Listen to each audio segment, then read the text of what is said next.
Welcome, everyone, to the Salty Dragon Tavern. Woo! Pull up a chair, have a drink, and listen to our stupid songs and some shenanigans. Alright, I'm going to go through a few things first before we actually start talking about quests and avatars and all that type of stuff. I think the first things first, everyone probably knows this if they don't already. We've advertised that the ticket sales for next quest will be starting in the 1st of November if you don't know about it.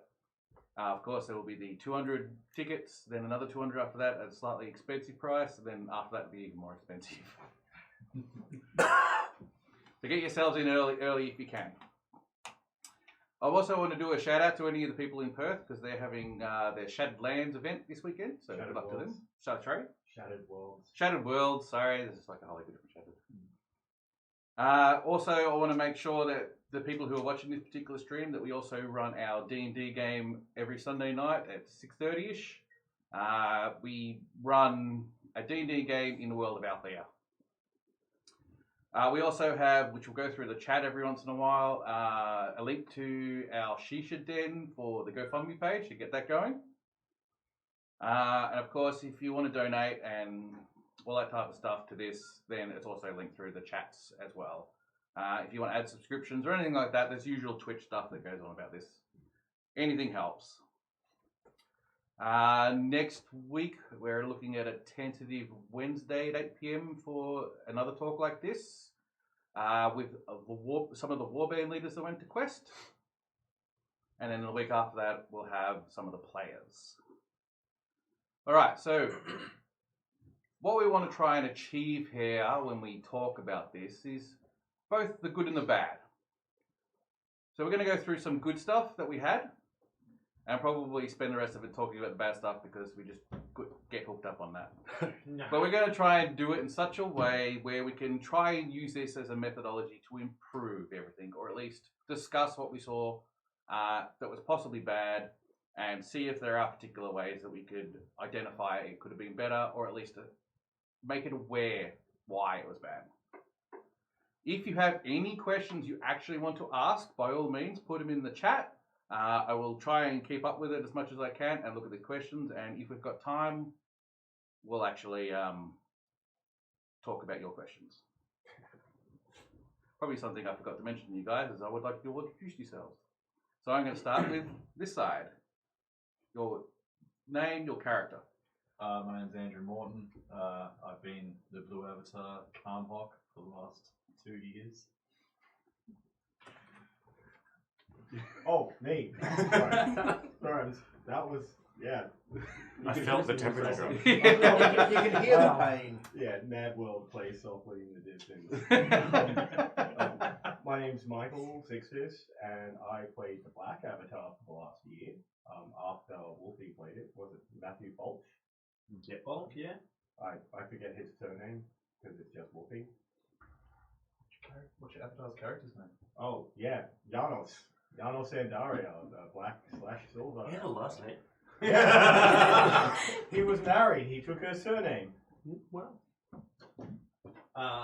my name's George, and I was playing the Gold Avatar, Sun Wukong, for the most recent event, and for the events prior to this for the last, was it 2 years?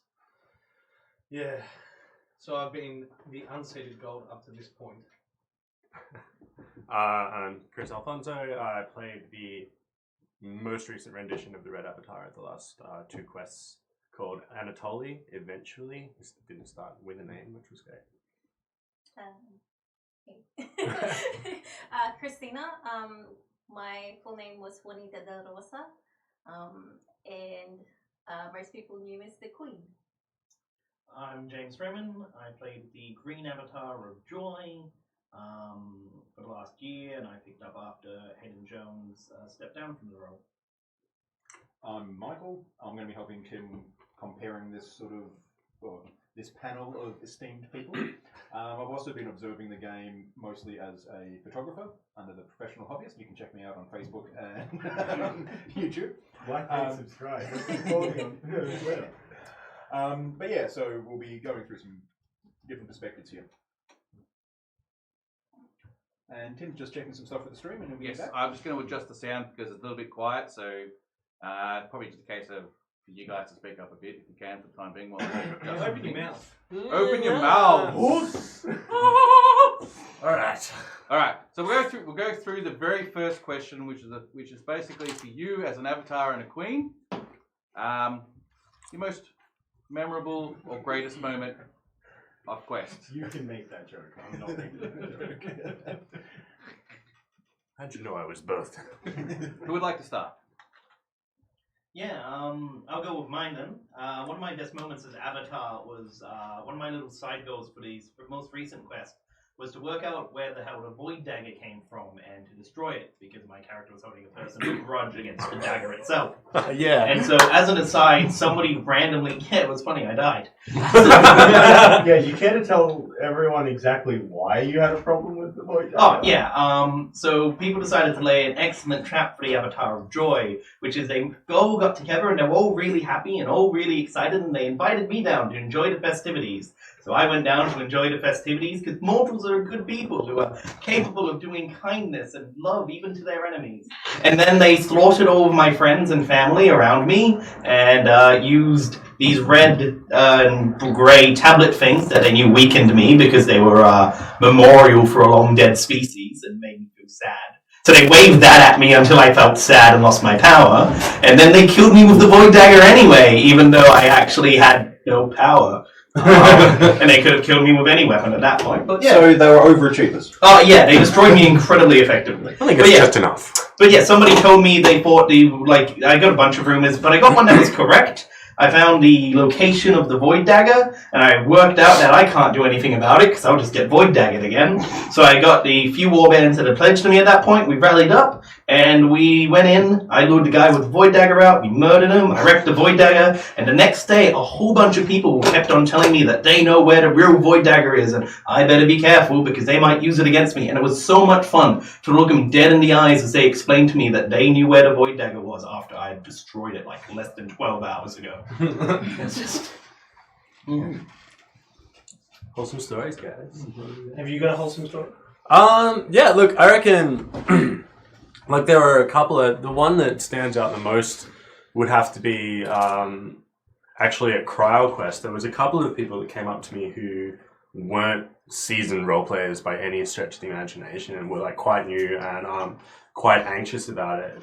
But I think, like, yeah, it was basically just conversation, like walking and talking, but having that opportunity to sort of cement characters, get people to get a feel for their character and get into their characters unthreateningly without any like huge event and stuff going on, I actually found like really good, and it's probably what I enjoyed most. It happened a couple of times across both quests that I was Avatar, and those are the things that I really sort of so was that sort of internalized. rewarding? Was that a payoff for being an Avatar? Yeah, 100%. I honestly feel like that was a huge part of why we were there, was to actually get that happening, right? And to offer questions and offer conundrums to players so that they would have to think, like, you know, would my character be cool with this sort of thing? Like, I thought that was great. Yeah, right. All right. Wow, the whole room just. Look, I'd say out of character, the best part would have been having random people while I'm like having a couple of quiet drinks with some mates at the tavern come up and, you know, thank me for my work and tell me that I've made their quest, I've made them happy, and I've facilitated quests for warbands, and that's probably the best out of character. In character, dying. You haven't done that out of character. It was the best death. Well, there was one death. There's one death. So like, these are the two deaths. They're my best parts of the last quest and probably the quest before included. I mean, like, there's a lot of good highlights. Like, the Highwaymen, for example. I had a lecture, and one of the lessons in the lecture is if you're going to cause a major political incident or murder a room full of people, make sure you're not in the room. And then due to this was totally... I was planning to come up with a random excuse to leave. I heard this story from the highway. I was coming up with a random excuse to leave, but Alfonso here injured his back at Quest. So Freeman, like as Green Avatar, like all looks like we've got to talk, and he's been like we're going to have like an Avatar meeting to talk about how Alfonso's been injured. The second we like get around the corner and start talking, he's like, Alfonso's been injured. We've got to go up and see him. All I hear is stand and deliver. Yes. So your whole room got raided. Yeah, The final haul was apparently 1.5 silver. Not bad. Not bad. Yeah, like all the people who were highwaymen survived the experience. The people who weren't paying attention to the lecture, when I left the room, they got robbed or killed or both. That was good. I had another interaction, like my dying, getting done in. Yeah, it was a really powerful scene. Was that the one in the battle? Yeah. Yeah. There's, if you have a look at the professional hobbyist, you'll actually see Monkey standing over the black avatar after his death. We had a lot of people around that's like, they were playing that whole battlefield just like they were a normal Friday night, just non-stop combat. But when they saw that scene, they sort of stopped, and apparently opponents stopped hitting each other to have a look at that scene. It was like, did that guy die? Yeah. Is he dead? Why does that other guy care? That was the one time I actually pushed someone out of the way to make sure I could get the photo, because I wanted to have that moment actually captured. I remember when I died and somebody just said in the background, I don't think we did anything good today. Yeah, like I had just like it was a very touching moment because like my character died. My character, a lot of the unused lore was that my character had a very very long life that was very, very troubled, and like Monkey sat him at the base of a tree and left his crown, and he died on a battlefield in his troubled life, but he died quietly in a forest, bleeding to death. But all the same, he died in a quiet space, surrounded by people that to some degree earned his respect. That and obviously That Trakim's death at the hands of was it Duke or Count or High King or Prince or Baron? It's a long story. It's a long story. Title. I think we're all looking forward to that death, but then it didn't happen. Yeah, that was like the renege. That was just that It's wasn't. still one of your favorite moments. Yeah, like the death itself, though, it was like something out of The Shining. Having a whole room of Musalon singing "Happy Birthday" to their leader while they beat this guy and stab this guy, and then he starts singing he's like "Happy Birthday to me," slits his throat. I have to stay in character, being like, I'm not intimidated by this at all. Like, there was a moment when I realized I went from like full NPC immersion to like next level. Like I am in danger. I'm just Ralph Wigguming, just like I'm in danger. I'm surrounded by absolute psychopaths. Wow. Yeah, like those were my highlights from like last quest. The quest before was very much the same, like interacting with other warbands and facilitating quests and being an avatar whose life motto was, let's go get up to no good. I'll go next, I guess. Honestly, unfortunately, I couldn't make it to most of this past quest because of work commitments, so I couldn't get the time off, which is unfortunate.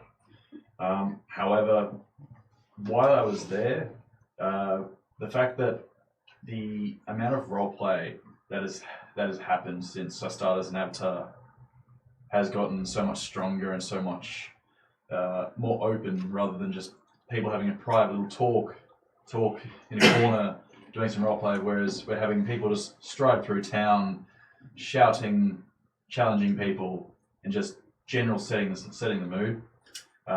Personally, I've had quite a few very intense roleplays with different people, be those pre-planned events or just on the fly.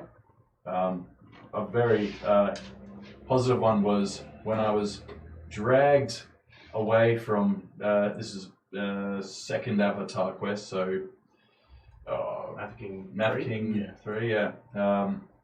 And I was dragged away from having a few drinks with some friends, the Order, by a group of Free Company who just banged on the gate and demanded, we'd like to see the Blue Avatar. And one man who had a very unique haircut at the time led me to the captain into his tent where all of Kurohasu sat. And we spent the next hour and a half role-playing solidly, just having a bit of fun, electrocuting people and so forth. Wow. Noticing a common theme of... Yeah, Well, no, torture's not mine. Well, it's not all torture. It's I mean, Let's not get too far into that. It just escalated so quickly. well, it's but yeah, just the general. Okay, so why was that your highlight? It's not my main highlight. It's one of the okay, highlights. yeah. It's honestly seeing the fact that everyone's come so far that they can just approach someone and say, "We'd like to have a chat with you and do some role play," and I'm happy to do that. And the fact that afterwards, Rob has approached me and thanked me so much for that awesome time, which made me feel a little bit, felt very happy inside, even though I was sweating balls under that mask. No, I've had quite a few fun role plays with the Order of the North. Blue Wedding. Yeah, Blue Wedding, where I kind of had a bride to be, her throat slit by a goblin, and the Order weren't too happy. Oh, excellent. That being said, I had also might have killed a Hockmeister that week at the start of that week at Kryl. Yeah, but have you seen their HR? They're going through Hockmeisters like there's no tomorrow. That is true. Who here isn't responsible for killing at least one Hockmeister, really? I'm not sure. It's not the Australian government. Yeah. Basically, just the general amazing roleplay from just the vast community makes everything really worth it. Torture is a highlight for many people, yes. No, well, Well, if you're talking about escapism, it's something that you really shouldn't do in real life. That's true. That's true. Of all the things, things. Ruslan have like their own personal torturer, Francois. He's played by Craig Osborne. And while he's torturing, he's like a connoisseur of torture. But I taught him a torture technique of like bracing the ankles together and like get a hammer to the other side, and then just smashing the ankles against each other by smashing one, so you can shatter them against themselves. And like that was a good moment for torture. I like that. It's a step forward in the art. Educating the next generation. So who's next? Actually, here's a really good question. Blue Avatar. Oh god, Yeah, How do you fit that beard in the mask? quite easily. it's a big mask. It's so the mask itself is a movie grade silicon mask, so it is skin tight. So when it goes on, it just flattens everything down to the neck. Oh my god. Jesus, you have a chin, dude. Oh no, it's right there. So So you don't have to the moustache causes some muffles, which some people have learnt, unfortunately. But no, it's because it's silicon rather than latex. One, it ages so much better, and it's so much nicer to wear, just because it's a lot more constricting on the face. My favorite moments were with Van Warren. I think they planned a lot of things that, they asked for consent, but a lot of things were really, really fun. And it made it fun for me as well. And they had fun, which is a plus. So one of the things that they did was they kidnapped me. So I know, torture. There was like a 10 silver piece bounty on your head, and they were saying it was too hard to kill you, yet some people wanted to kidnap you without even troubles. Yeah. So that was actually that that moment was pre-planned by like me and the Van Warren. Okay. So I had like 2 guards with me. But what we hadn't planned on is the amount of people that were following the Queen at all times. That I didn't know about. People just kept following me, and because I had 2 guards, people were like, something's up.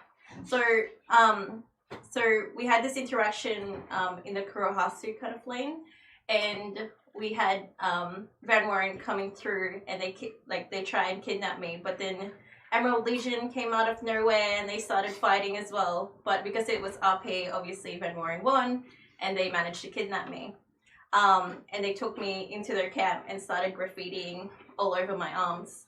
And that was... They are the Banksies of our time. It was so great. So one of the things, it was like, it was like Imperial suck, but there, so the word for suck, so SKK I think, I don't know, Hayden will correct me, was the Aquila. So the Imperial's logo, which was really clever. That's a new. That's a good touch. I like that. And the thing that they put on my back was actually clickbait. So it was like 10 reasons why Imperials suck. 5 will surprise you. So good. But the funniest part is that we didn't have a translator because it's against Imperial rules to no Fae. So we had to get the librarian, Phineas Rory, to translate all of these, and I didn't realize that he was actually like the mouse and the person that I'm against. But I actually just gave him more and more work throughout the week because we were just like, we don't know how to translate this, friend. Not Spy Master out to have my downfall. Yeah. All right, so a quick question that popped up, which I will interject before we get to the next question, is what do you think of the tank? I loved it Great. so much that I opened up the back of it, threw some men out, and then at one point commandeered it. Yeah, I know. Like that roleplay interaction when like Monkey jumps out of the back after throwing the guys out. I'm looking through. I'm like, oh, he's gone and wrecked up the place. Even better, I see the black avatar coming towards me, and I'm like. and then it's like a cartoon. You see the whole thing rocking, and it's like, what's going on? All the ports are just like flapping out of the Get out And of then there. bus open, bunch of crews get thrown out. It's like. That's so good. I liked seeing people's like other warbands' reactions when it rocked up onto the battlefield. Everyone's just like, "What are the rules for that?" And all the marshals are going, "Just don't get in the way." It's like what I said to some of my guys. I'm like, well, siege damage to the sides or to the back. No one has any siege equipment. Well, they have a tank, so you're wrong. They have siege equipment. Where's your siege equipment? Also, it was successfully taken out by someone like basketball shooting a stick of dynamite in through the hatch in the top. Oh, yeah. Nice. One of the north. That's amazing. Alright, my opinion as an avatar on the tank was that was the only time I ever resented having the Highwayman in my faction because I so desperately wanted to go Fuhrer King Bradley on that tank. Mano a mano, rush the tank and just cut it down. Like, oh man, I wanted to fight that tank so bad. You should just organise for an opposition shade to like try and affect you with the. Yeah, I think you avatars shade were immune to command that tank. I had a lot of favourite moments all throughout Quest, all for many different reasons.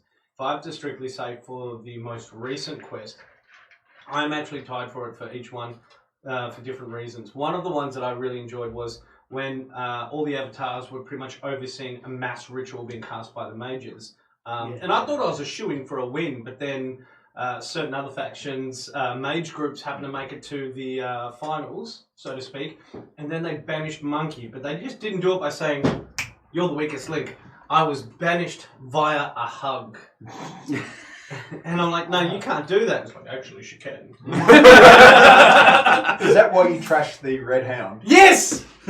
So, if anyone sees a professional hobbyist live stream which you've done, you'd probably see Monkey when he's back from his banishment trashing. Doing his best cat impression. Is that before or after the Monkey Joy food fight? No, that was before the Monkey Joy food fight. After that was a Monkey Joy food fight. Battle of the Gods, throwing peanuts at each other. As one of the rats said, does it do siege damage? I don't know, just get out of their way. Oh crap, I would have died. I love that because it let me get out of character for a little bit because the weather was absolutely murdering us. I was sitting there. Who won that? You won that? No. No. I was the last one standing. My first death was my last death. I walked away from Janos when I got banished. Like, you have to stay in the sun and keep playing with everyone. Before that, one of my other favourite moments that I had was Actually, not before that. We'll refer to the last quest. Was when at the very end of it, it's not torture, but it involves tears.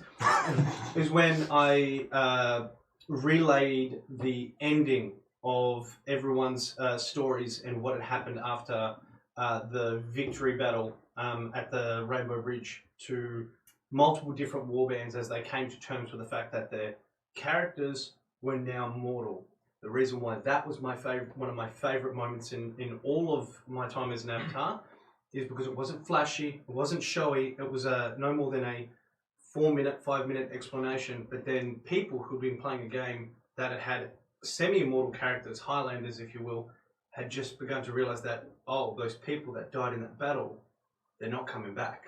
Their seats that we had by the hearth ready for them, they're drinking a victory song tonight, they won't be joining us. And we'll be pouring their drinks out on the ground for them. And then when that realisation, if people were role-playing it very well, when that hit, that look in their eyes, and then I didn't exist anymore.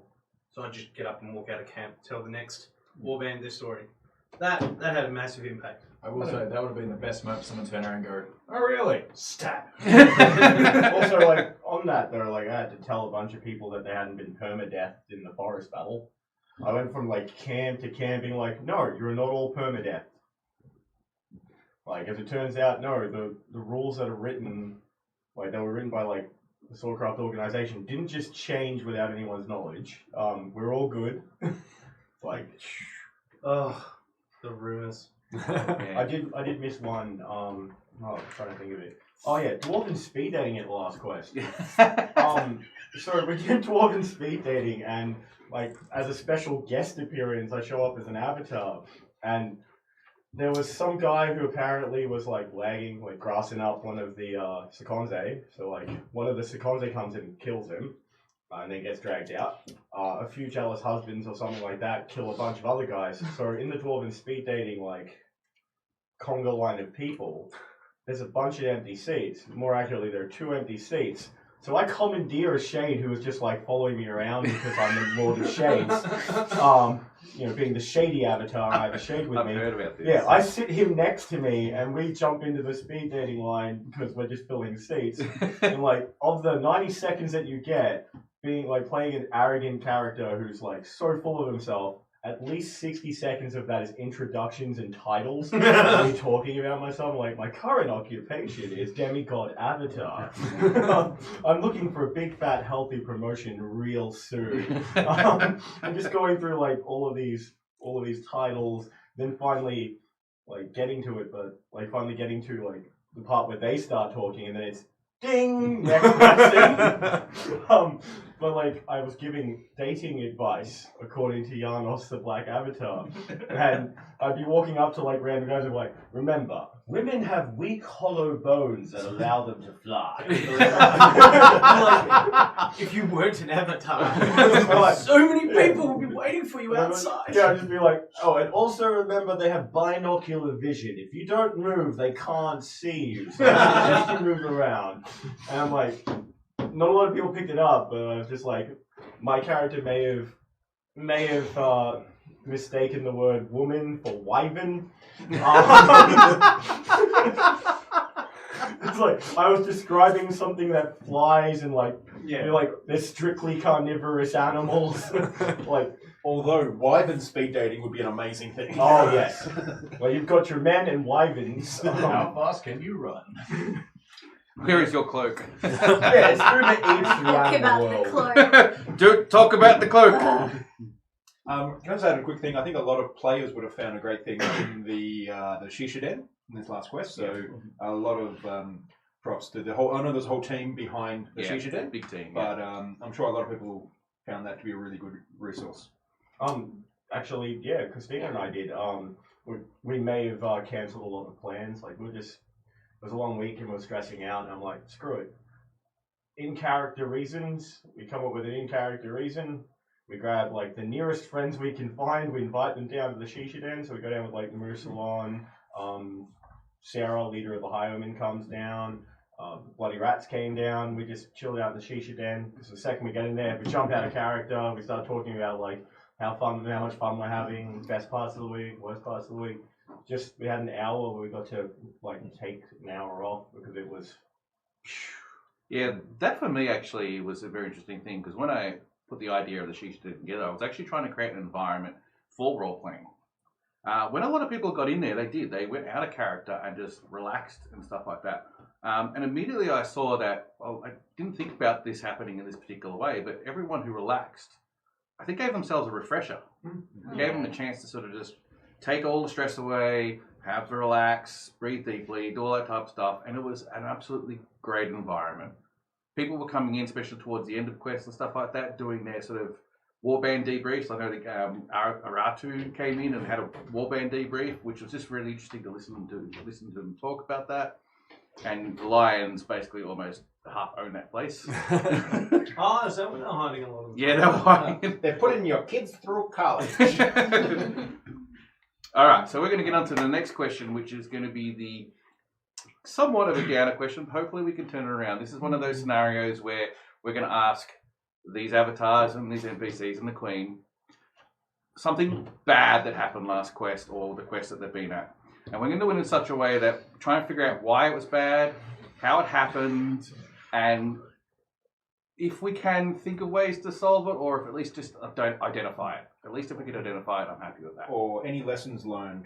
Any lessons learned, identify it, stuff like that. Could So you just cue All Along the Watchtower by Hendrix? Whoa, whoa, over the watchtower! While we have our like Jacob's Ladder moment. All right, so who would like to start with that particular question? Thank you for that. Okay, you go. So there was a question about the cloak. So with the cloak, so that was meant to be 2 days, 3 days max. Which was nobody's fault. It was just purely that the person that we had in charge of like curing me of the curse was still learning, and we wanted to encourage that. We wanted to make sure that he gets the most out of it without cheating our way into it or metagaming or anything like that. So it's really hard because being sick and basically addicted to a red cloak was really hard on me as a character because it was just exhausting having. It's also worth mentioning that you were sick in real life. Yeah, at the same I was time. also sick in real life. So when people asked if I was sick, I said yes, both ways. So like, I don't really know how we could have fixed it without, compromising the person's, Do you think it would work having multiple ways to have a solution? Yes. So if one isn't as applicable, so if you bring something into the game, have more than one way to resolve that storyline. Well, speaking to the person who organized it, which was Emily from the Eternals, it was actually meant to be, it was meant to cause so much problems that everyone would want to help, and it would have made it a lot quicker if everyone was on board. But because it was so hard to have people on board, because they'd be like, oh, the Queen is killing and murdering all these people, but nobody wanted to do anything about it because she's the Queen, and why would you question it? Wow. So it's really, Play a group thing. Yeah. Yeah, I think that like sometimes it's just like you can only alter so much, right? If people are going to be like, don't mess with the Queen. I mean, it is fun to test that and be like, how much can I get away with before someone starts hitting How back? far can I push Actually, this before someone pushes back? There's one thing I'd like to ask the group of you, which I think is something that could be sort of learned from. A lot of you have talked about how draining and how much effort it takes to being an avatar. Do you think there's ways that could be changed, or anything which you found able to cope with that as you went along? I think that's something that you all have experienced to some degree. Well, yeah, I'd say the worst part about being an avatar is burnout. Yeah, is player burnout on a personal level. But look, I don't feel like there's a way that I could remedy it. I chose, like, the first few nights, like Freeman and George, they got to about like 8, 9 o'clock. Audi 5000, me go all night. That's how I do my thing in my warband. That's how I do my thing in everything in life. Is that you give until you can't. And in this case, I did myself no favors. Going 14 hours without eating. At one point in time, Christina had to tell a bunch of people to back down because they're tying her bringing food to me into like an in-character thing. She's like, if I don't bring Michael food, he will go without food. Because I'm one of those people that when I sit down, I focus all of my attention on something. I won't sleep, I won't eat, I won't drink water. It got so bad that like what should have just been like a normal like thing, like I got an infection in my tooth that should have been easily manageable. The infection like got deep to the point I had to leave Quest, which actually the timing was perfect because Freeman had Dante, Alfonso was already out, I was dead on field, no point in coming back, and then Carmichael arrives that morning. I'm like, well, great timing. There were things I did at Cryle Quest, which was really good, I found. I was really lucky with the kit that I had that blindfold, right? And people knew that, like you'd see, Red Avatar sort of thing. The moment I could take that off and just sit and like have it, and if people saw that the mask wasn't on there was no avatar around. And that was really good, like having an identifier easily removed, easy to step back from for just a couple of minutes. And you would get people sort of come and see you and be like you, hey, you good sort of thing. You'd be like, give me a sec, put the mask on, get up, and then straight back into character, which worked really well. What was that question again? The worst part about being an avatar, but tacked on to like Leghorn's ways you could improve Quest for being an NPC. I added the thing of like, how did you Specifically? manage the burnout? Yeah. Because I think that's something that a lot of the people who played the game didn't see if they didn't sort of know you outside of the game. I'll go. One of the things that was really, really, really hard as an avatar was people's own I won't say misconceptions, their own views of what they would otherwise expect of these creatures.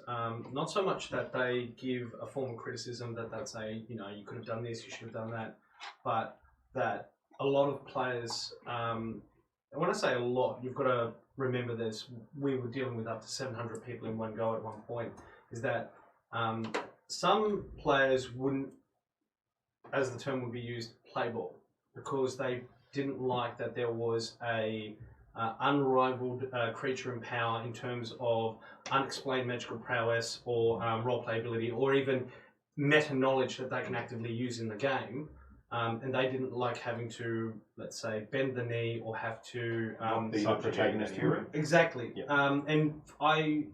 It was very interesting, but at some points very frustrating, because when you're playing this all-being creature, we didn't do it for our own ego, because it was more of a job than it was a pleasure ride, especially when we're having our debriefs at night, and we're all wrecked, because we'd have these discussions for an hour and a half each night, not including the hour and a half conversations that we'd have each morning before the game in.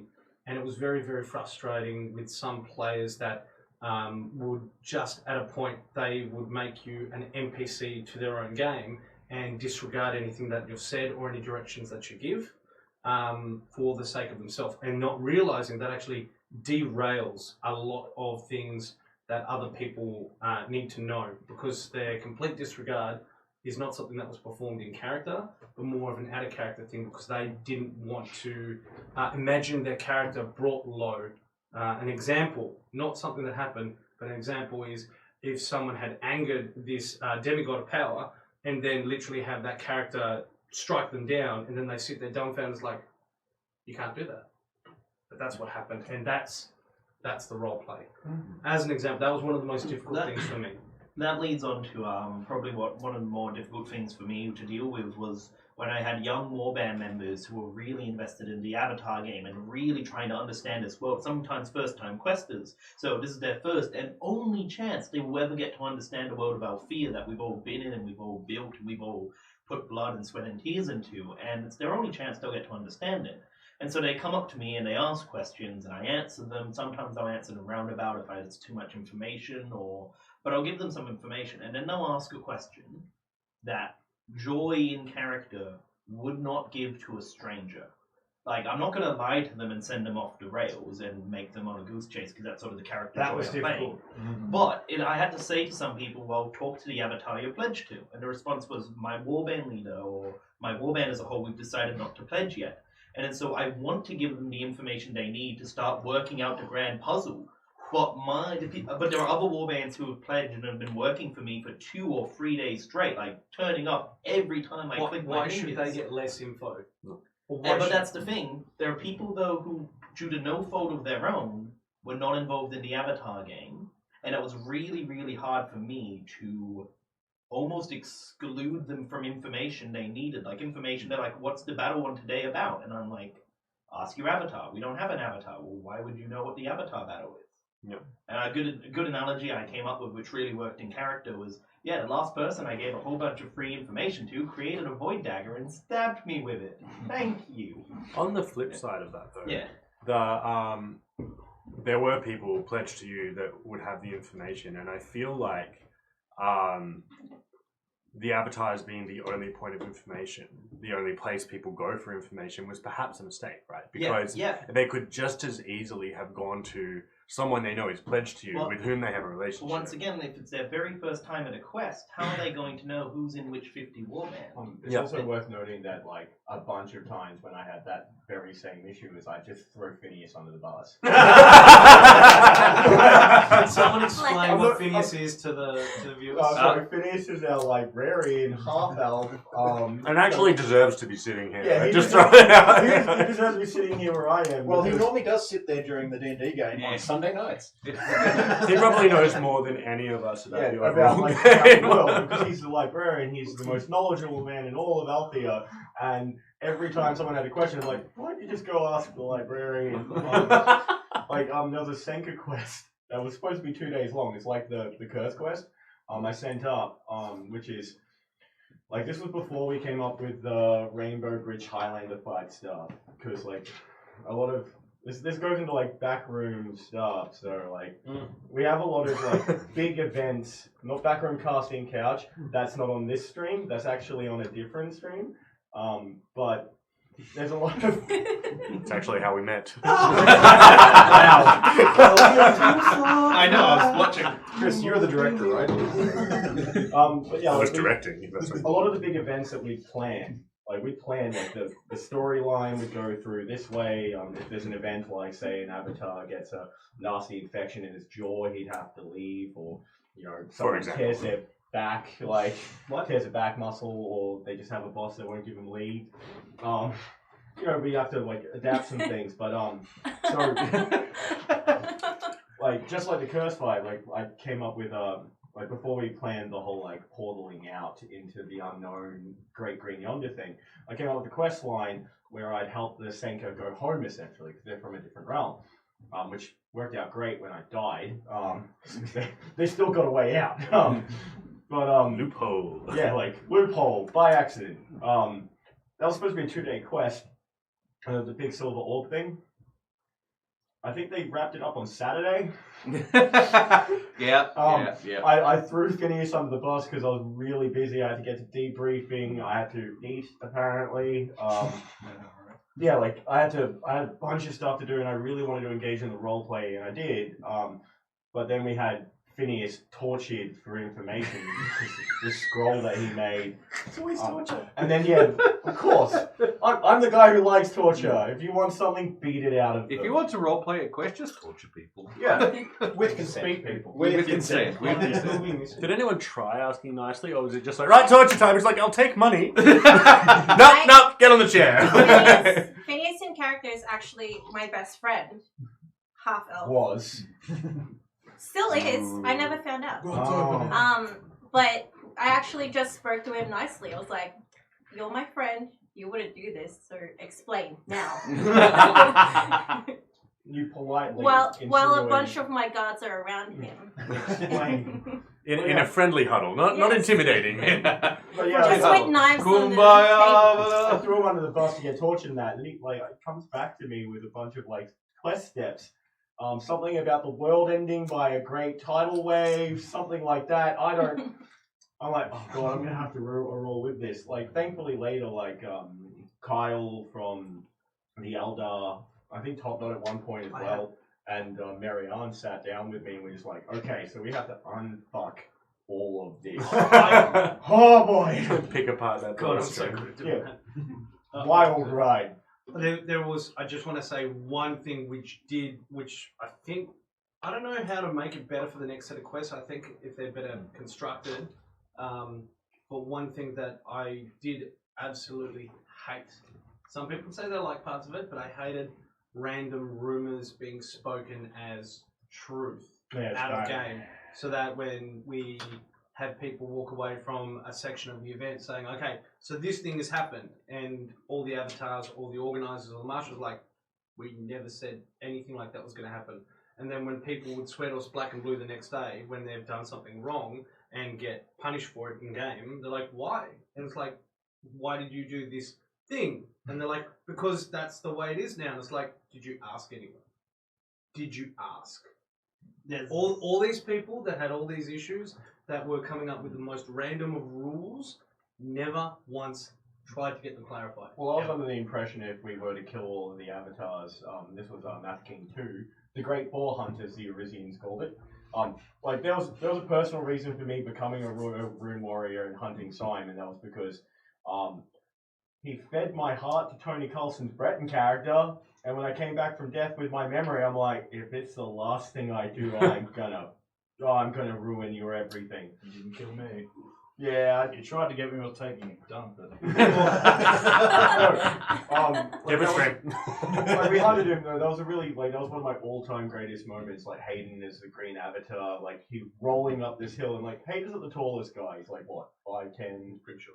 Like maybe like 5'9". He rolls up this hill, and I swear he's like 9 feet tall. They just, I'm looking at him like for the first time in my life, I looked at like this like scrawny guy that I know, and I'm like, oh god. This is actually quite intimidating. And like we run at each other, like because like it's an in-character moment. I'm totally immersed, so I just sprint square on at him like I'm going to kill the green avatar. And we have like this miniature Kurosawa movie style like samurai fight with our like glaives, and he blasts this shot straight up through my ribs, straight through me, and I'm like, I'm dead. Oh no, not like this. But like the whole boar hunt thing was like what swung me over was. I thought, mechanically speaking, if we were to kill you all in the space of like in a fast enough space, you'd all stay down, and we wouldn't have to fight anymore, and that would be the end of the faction battle. And if I was the last man standing, like if I had Cordelia as my last avatar standing, Cordelia wins. That was the rumor mill getting back to us. Yeah. With then you mechanical- realised the avatars kept respawning Yeah, after like- half an hour? Yeah, like half an hour I think later. the worst example of the rumor mill I ran into was a guy came up to me and he went, "Oh yeah, you're the green avatar." I'm like, "Yeah." And he's like, "Oh, just letting you know that the battle today's been moved from 12 to 12:30. I'm just letting camps know because I just got told." My fault. All my fault. That was all me. That was not a rumor. That was me. I feel like that's Sun Wukong. It was me. When Avatar As per starts usual, spreading it was rumors. Sun Wukong's fault. I Something hate goes- it when if the something goes avatars wrong, start spreading blame rumors. No, I didn't like the shiny dagger nonsense. The black avatar helped make a dagger that can kill avatars, and I'm like, no, I made it shiny. You can't kill me with your cutlery, little man. This blank item will kill an avatar, or will depower an avatar, or will destroy an avatar. Have you tried it? No. Has anyone tried it? No. Why are you telling people it can kill us? Like, why do you Because it believe makes this? it more valuable on the open market. Actually, yeah, we did have an open Marketing market strategies, moment where alright. Thatch was going to try and sell the Queen's first crown. As it could control Janos thing, and like I played along for a bit, and then I got upset that in character that this guy's clearly using me for his own profit. Oof. And then like the birthday event happened, but like in character, like I played along because he's just like, you get to kill Snake Lord. I'm like, deal, done. I've heard nothing but horrible things about this guy. Who hasn't answered the question? me, because everyone keeps talking. What What was the question again? I forgot. It was so much What was the bad thing about that you encountered at Quest as an avatar, or just in general? This past quest, not much wasn't there. But overall, it's very much going over what has already been discussed, which is some people not understanding some personal space is needed. Yeah. I've had quite a few interactions because with the mask on, I can go for about 3.5 4 hours max before I pass out and die. And I've had moments where I've had the mask on for about 3.5 hours, and I've gone back to this is back at Math King. And I've gone back to my room, got inside, taken off the mask, had to lie down, then I had a knock on the door, which is normal because it's normally a marshal making sure I'm all right. It was a player. Asking for role play because they were looking for me. I'm not going to say their name because I'm not a person. Which I told them I'll be back in town in about half an hour to an hour. I need a break. So I shut the door, sat down, knock, knock, knock. Which then I had about an hour and a half nap. Just to rub it in. No, it's very much just the sense of it does take a lot out of It's like a people. sense, like when you've been doing it so long, especially like I don't know if you had that when you were running as part of the casino and everyone could see you from the day to the night. That some people forgot that we were actual living beings. They had like a sense of entitlement to your time when you weren't in play. Yeah, I think the worst one was I got the few times which when I said I need to have a break, I'll be back in half an hour, and my favourite one, which I heard a few times, which was no. Good start. You're paid to be here. You're an avatar. You have to roleplay for me. Which I calmly said freeze and walked off. Because I never had any of that problem. I gave them roleplay. No, I'd just be like, okay. Don't drop character. You're going to death. You're going to death. You're going to death. Look under your chairs. Everybody's going. Like the Oprah slaughter. Yeah, but with some roleplay, I did feel a bit sorry for some of the newer members who were new to Quest and roleplay in general. When they'd walk up and they'd try and introduce themselves, and they'd get basically hushed by people who've been doing it for a year or so. And they talk over them because they don't have the right to talk to us. In those situations, I would ignore the people who are trying to hush people to the point where I will freeze them, I will silence them, or I'll send them away. And I will talk to these people because the main thing I wanted to do when I became an avatar was introduce the roleplay for the players. Get them into it because there's no other way to help someone out than making them the main character in a sense. And I'll happily make them do that. But it's just the fact that some people wanted to be the main character the entire event. That said, I've never had bleed like character bleed the way I did after like playing Red Avatar, not last quest, the quest before, like the whole event I was there. It got to the point because like interpersonally he was quite a quiet, calm character sort of thing, but I would be like walking down the street or like walking to work and somebody would be like, "Hey Chris," and I'd be like, "Oh yes, hi, thank you." And then go like, "That's not me." What the fuck?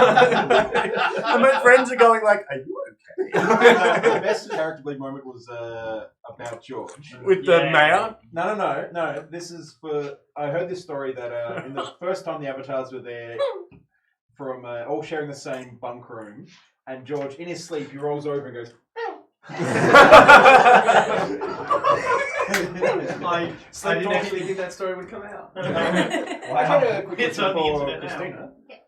As the queen instead of the avatars, did you still feel the player entitlement that people were coming up to you and kind of demanding your time? Because you were there purely as a player, weren't you? You weren't. I came into it knowing that I will be basically an NPC. So, and I was asked beforehand that basically told that you're basically going to be an NPC if you're going to take on this like character.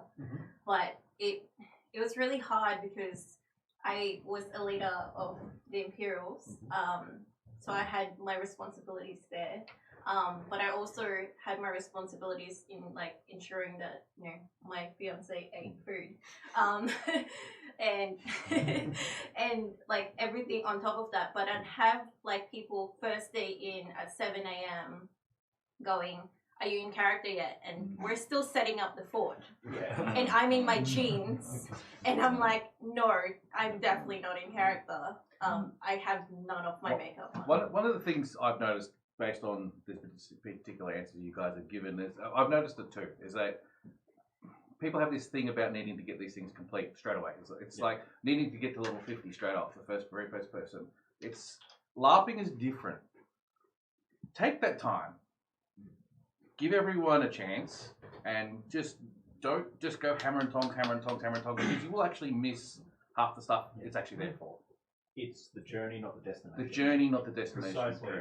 One thing I was explaining, because like a bunch of my friends after a battle, because like they got slaughtered, like they were cut down. Some of them were banged up and bruised. But like all that aside, they were wondering what it was all for, and I'm like, this is a story-based battle.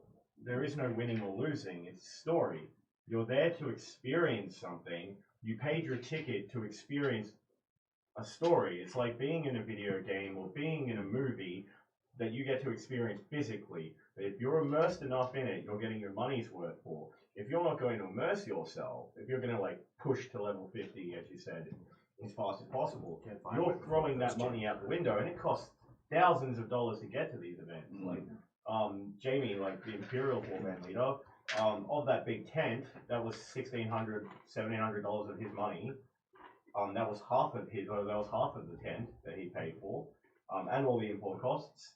One of his quests, he spent something like $7,000 or $8,000. That's just one player.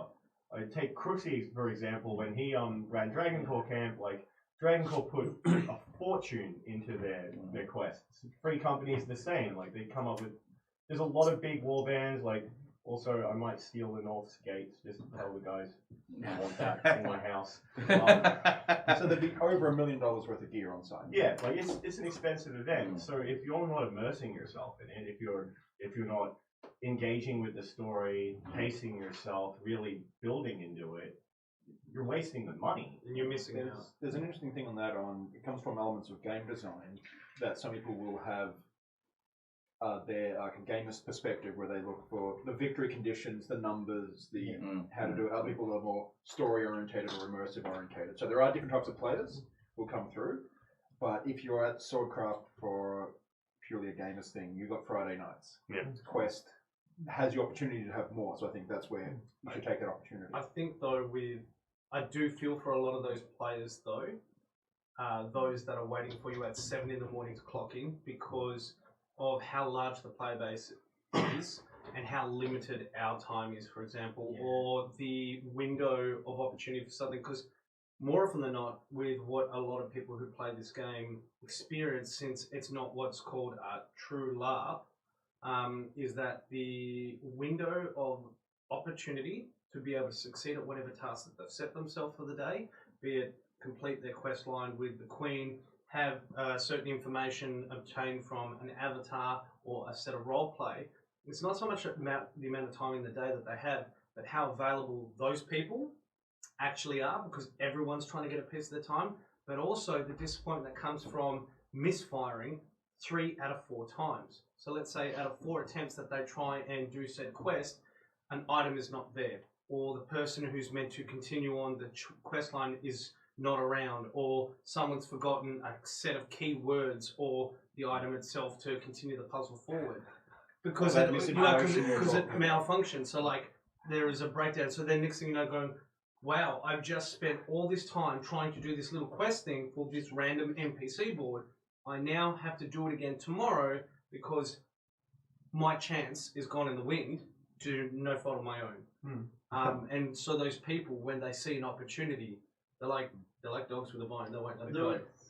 I think the expression is these are some good problems to have, though.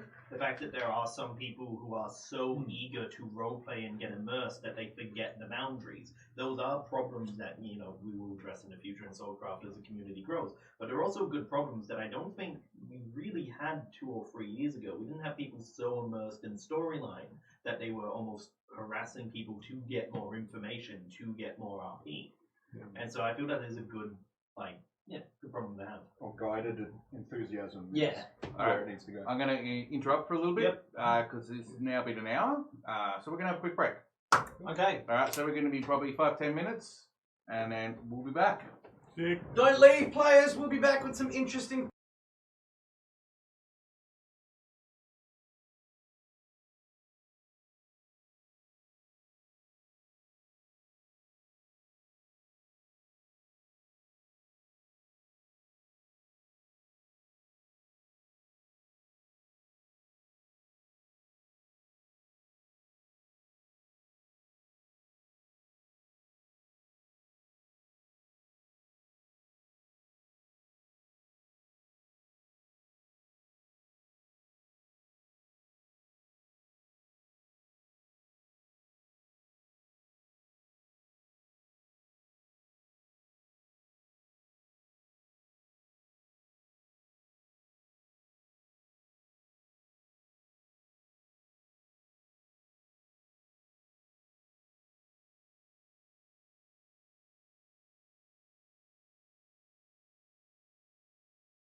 3, you're on.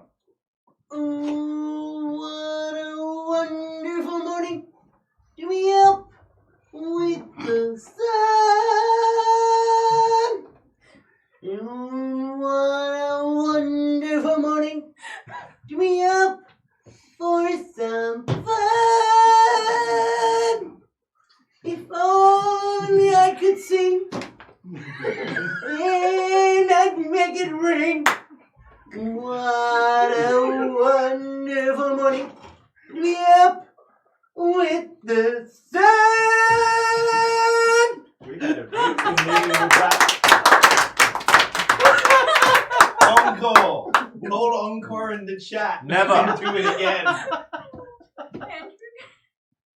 I'm gonna do that now. Someone's basically said I can't wait to make that an alarm clock thing. That's what they wanted. Someone call Songify. We got this. I was waiting for the dance remix in Spanish.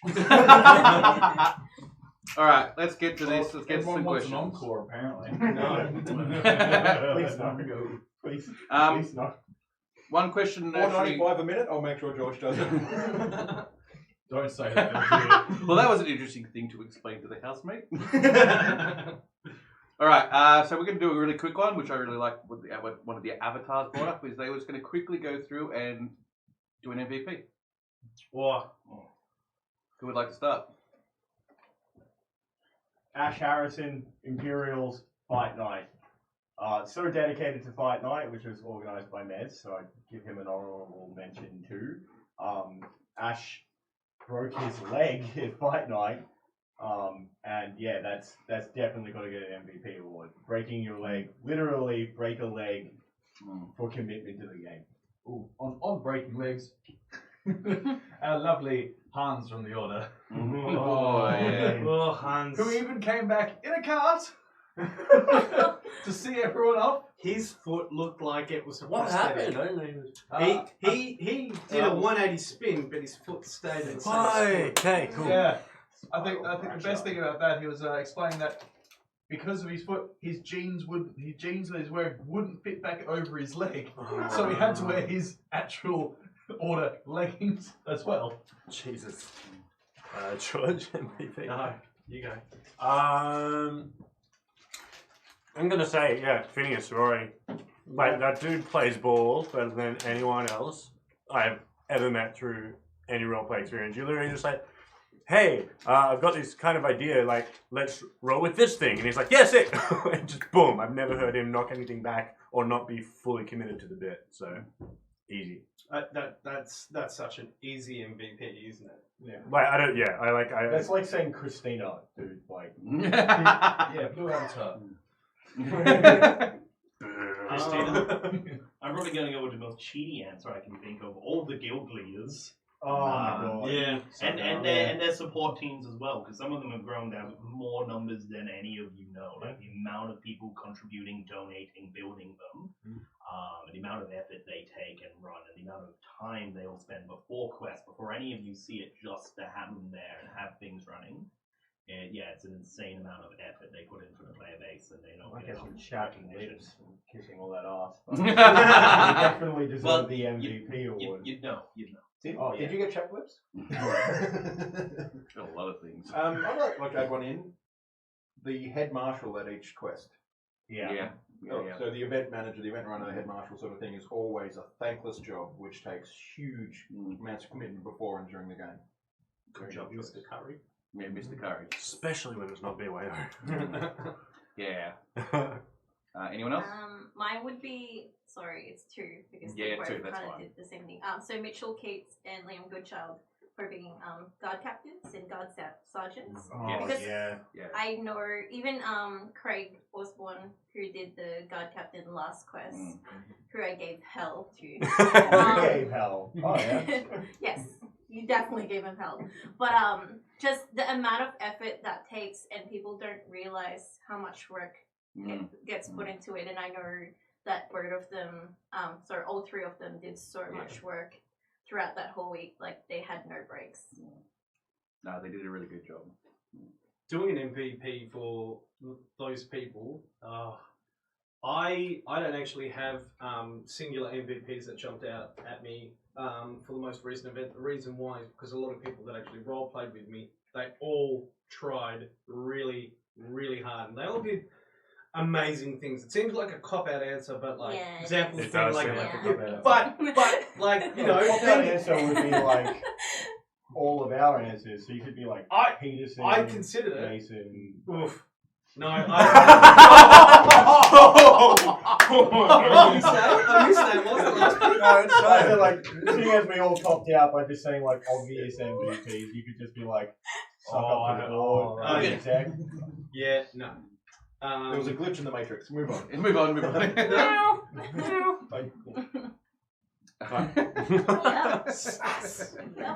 Next question. Next question. This is kind of a mix between one of the questions that was given to us in the chat as well as one of the questions I was originally going to ask anyway. It's basically the question that was asked in the chat. As players, if you could alter an element of Quest, what would it be the change, or what would you like to see done? It's essentially the same as Is what going to Warhammer Fantasy an answer? No. I It's more about, like, we're going into Warhammer Fantasy. We know that we're going to be using that as our background now, but still a lot of the stuff that we're bringing from all the other quests will still be going into the next quest. Yeah, I actually reckon, like, what I would really love to see is at Quest a lot of the large-scale battles being instigated by the players. I would love that. I would love Absolutely people that. to go to fucking war with each other, not just because there's a battle scheduled, but because they've got beef and they want that settled, right? And kind of organically growing. Yeah, exactly. Like being like, I'm going to bring my army, you're going to bring your army. I want to add One of the something on bike top. sheds. Yeah, I want to add something on top of that too. I want to add in the don't escalate. Because you get to this, I'm going to fight a beef with you. You outnumber me by 10 extra people, so I'm going to bring 20 people with me.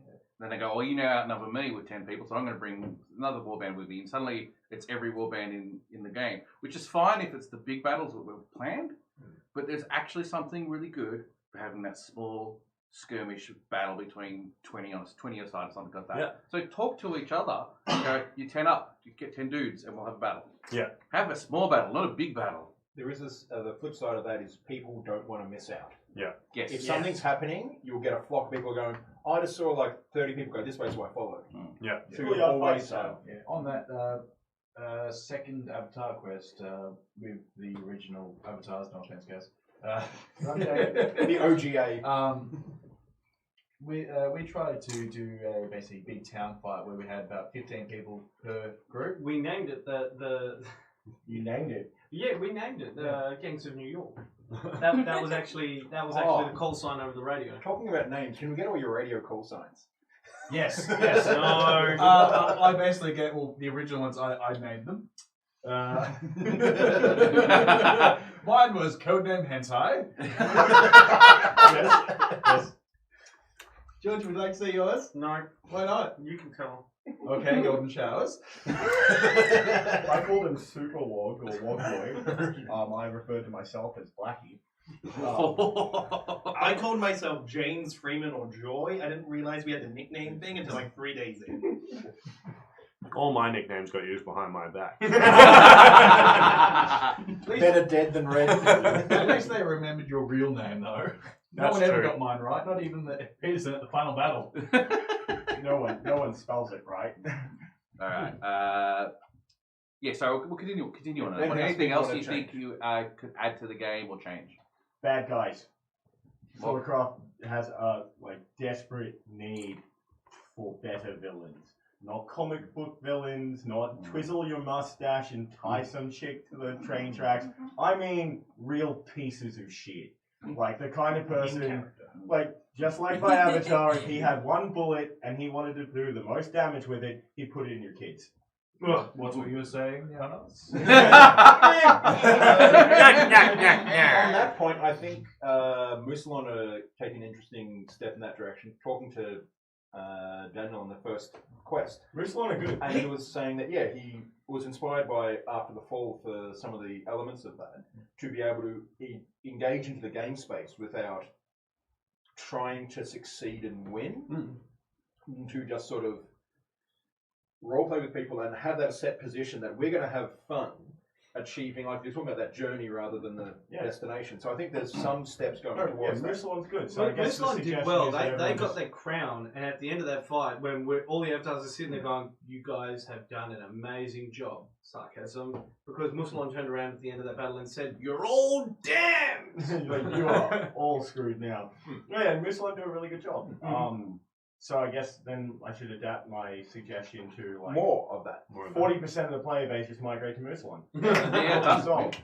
Problem solved. Yeah, look, my experiences on that back in the early days of quests and stuff like that, running the undead, it was smaller groups of war bands, so it made a little bit of sense. But we got hammered. We were just You we were were free just- targets. We were I free was in the targets. Orcs, the crew of the Flying Greenskin. Yeah. Similar thing. Exactly. Yeah. Like, We were Harrison outnumbered. was in that too. Yeah. Outnumbered, outmatched, and just it wasn't fun for us after a while. Yeah. We were trying to bring something to the game, but people just felt as One of the just things on this like no more. with that though is in the early days there wasn't the consciousness to engage and talk about plans between groups beforehand to set That is true. boundaries That is true. and that sort of thing. And So I it's think just now there's more becoming- opportunity to do We're it. becoming more of a collaborative LARP as opposed to a competitive LARP.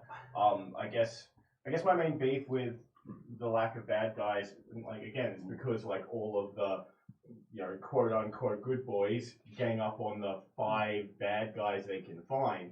I guess my problem is that because we weren't a collaborative role play, it's just there's a lot of players who spend the game enacting some weird power fantasy.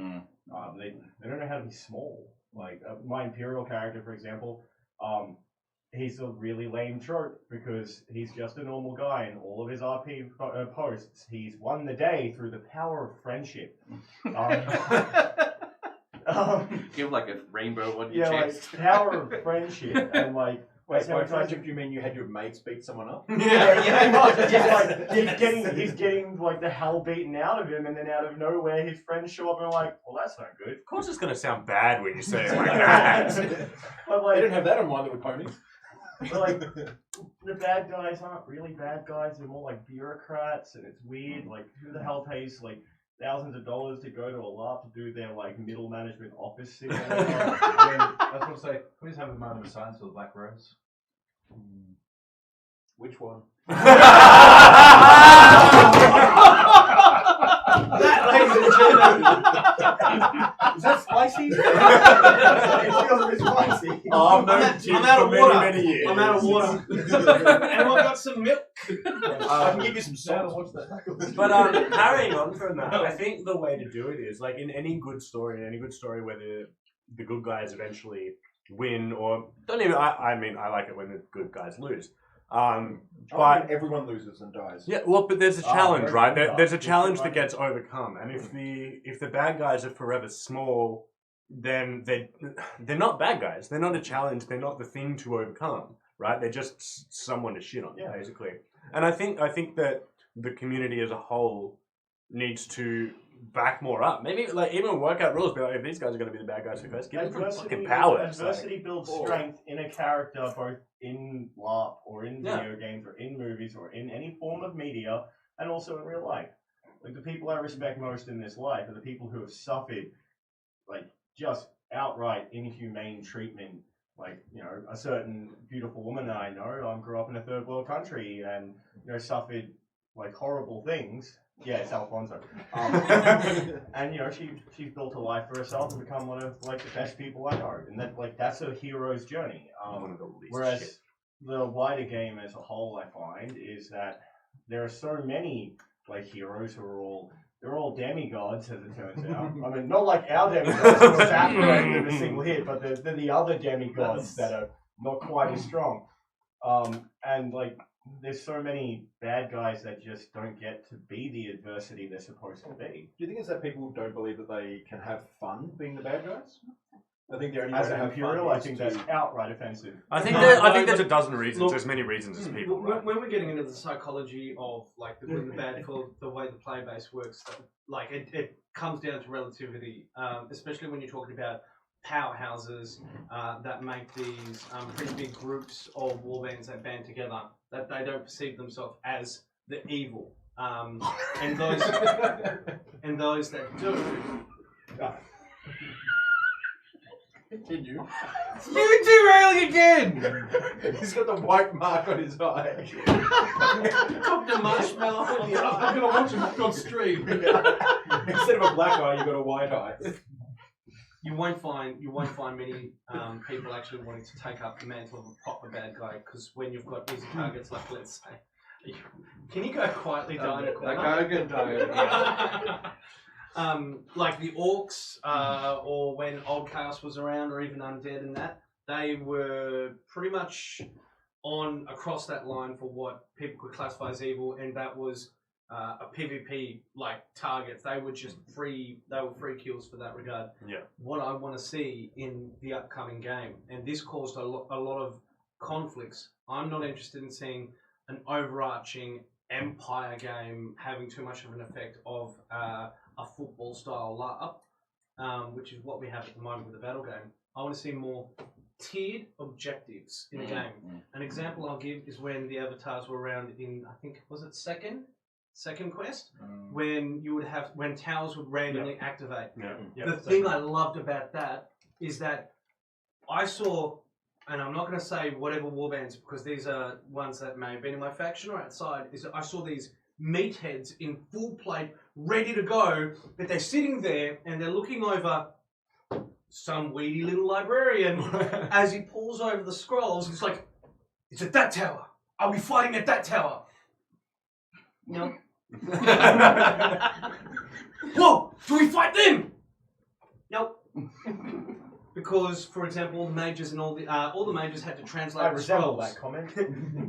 And all the information gatherers had to actually be able to figure out which of the scrolls that the mages that needed to be translated were actually accurate or false, because then the information gatherers were getting to the point they'd find what would be accurate scrolls to tell you what order these towers and objectives that which everyone's fighting over activate at certain times, and so then they're spreading misinformation.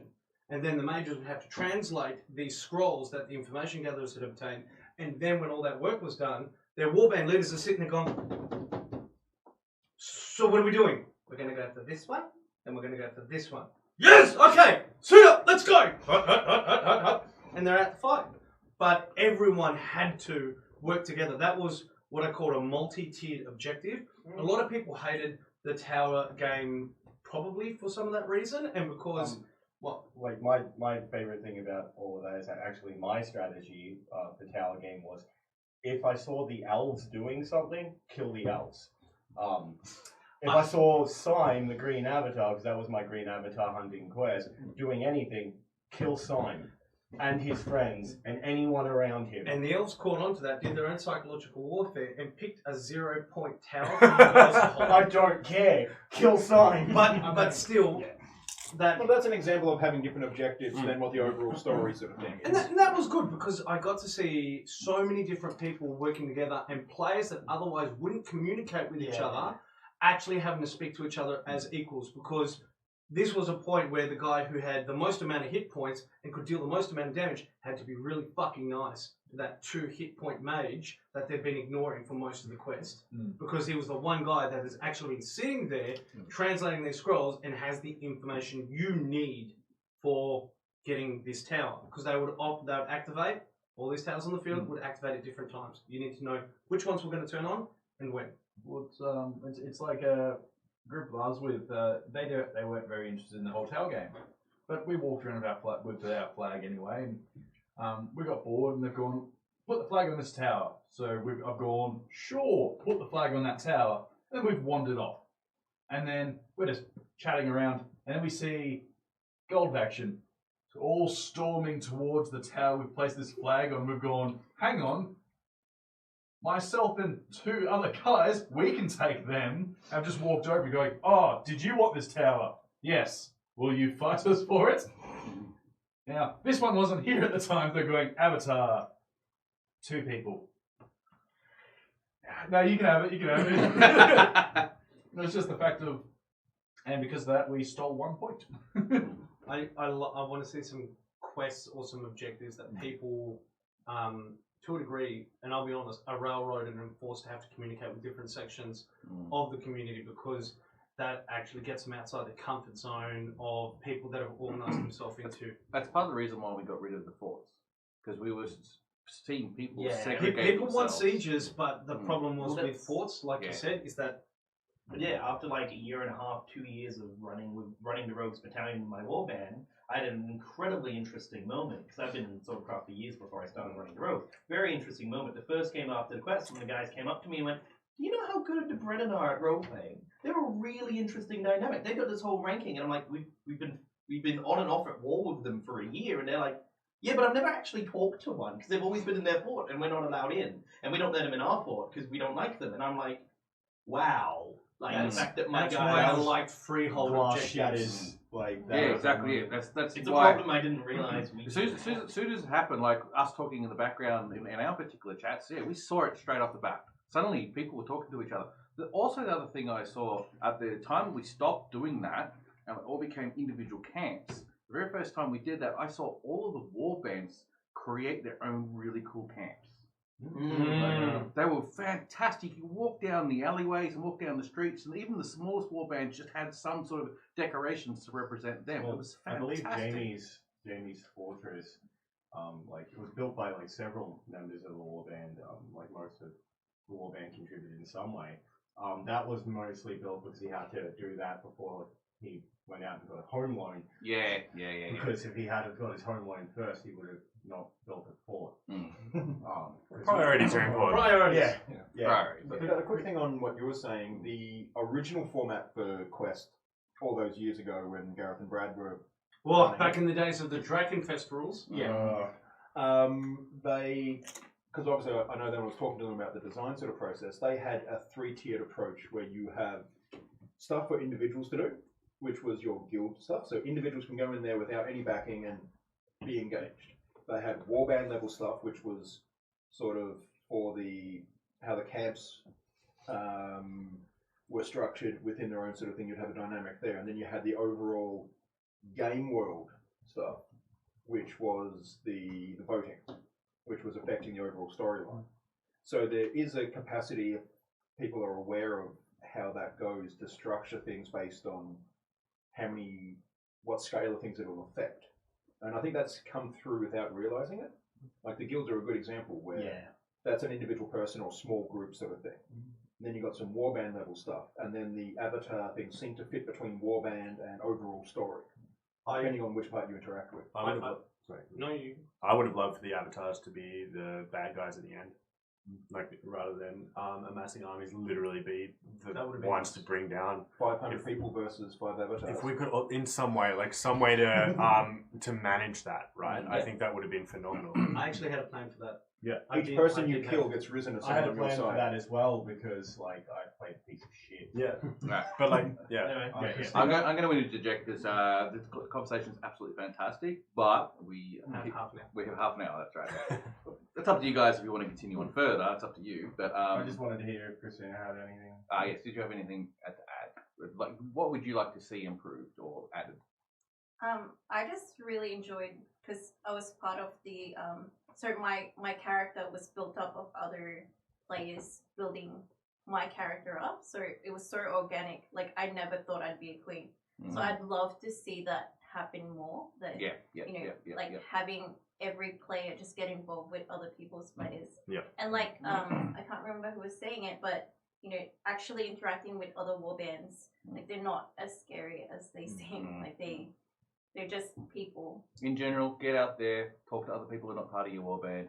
You may like them, you may not like them, I think but like you may find Christina's some the really first good person things. I know who's been kidnapped by a bunch of fae and been like, no, it's really good.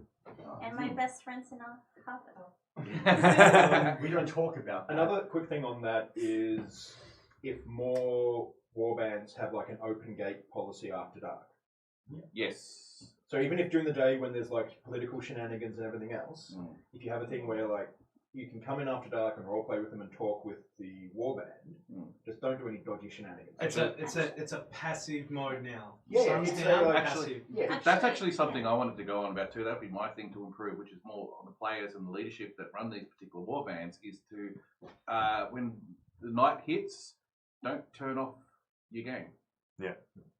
Give it a couple more Night LARP hours. was the best part about I know, the Cryle. nighttime stuff is The like... night LARP in Cryle was amazing. That, just like wandering around and seeing like your gang fights just break out. Like I saw like the matriarch wandering around with a dagger murdering people. I'm like, fair enough. What I like about Cryo though is that there was nighttime RP, but there was also a cutoff point Yes. where I think it was like 9 o'clock or something. Oh, we like at the casino. We went as long Yeah. as long But, as like, Seconze could put That up was with it. Yeah. that's an in that's That's a, inside. Yeah. Like people chose to go in there and they knew that they were gonna RP, but for the rest of us, it's like, okay, we don't actually have to hate each other now. Like we can go hang out with anybody, and it wouldn't matter. Or the other option is to have spaces which are designated as sort of dedicated in character, dedicated out of character, and ones which are mixed. Like for the tavern here, there was like the in the hall where the DJ was playing, which could be the out of character hangout. Then there was like the building next to it, the tent, which could be more. Actually, there's a quick improvement. No DJ? No DJ. no DJ. You don't need a got. I don't want to listen to No, K-Song We made promises.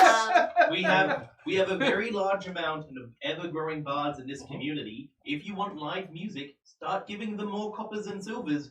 They'll turn up more. But when someone performs for 2 hours and earns no money,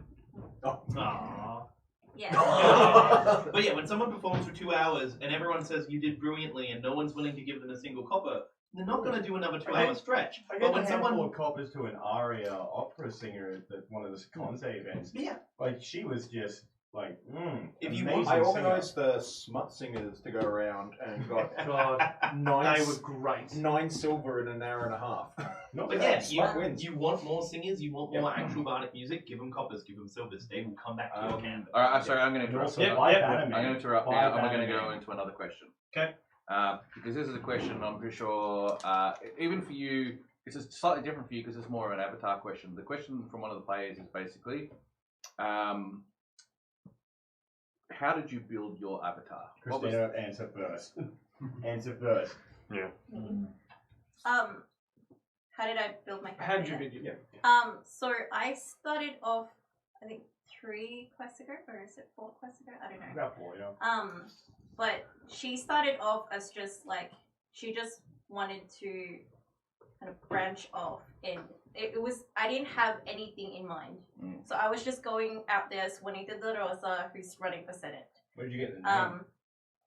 So my grandmother's name is Juanita, so that's why it was so hard for me to know that I could get killed off, because it was so hard to like lose my grandmother, but also lose that character. But De La Rosa is so her favorite flower is rose, so that's why there's rose. I actually I love roses now because it's been put into my face so much. Yeah. But yeah, that was purely for my grandmother. I could fully understand that. One of my first love characters was a Roman. I didn't know anything about the Roman Empire. Yeah. And then after that, started Roman. So yeah, I can understand that. But like her character, like my character just kind of got built up by my interactions with other characters. So a lot of my interactions were with Phineas, and which is why he's still vital 4 quests later. But yeah, like a lot of people just put me into this you're a bad guy, you're in the Imperials. But I was like, no, I'm trying to make a difference. I'm trying to represent women here. Which for some reason everyone kind of brought it to the next quest. Yep. Which was something really different for everyone, but not just my character. I just thought that it was just gonna stop. Yeah, the You're- continuity. Yeah. The continuity in Swordcraft had me like, Yeah. I had a cult. I didn't realize. That example right there is a beautiful example.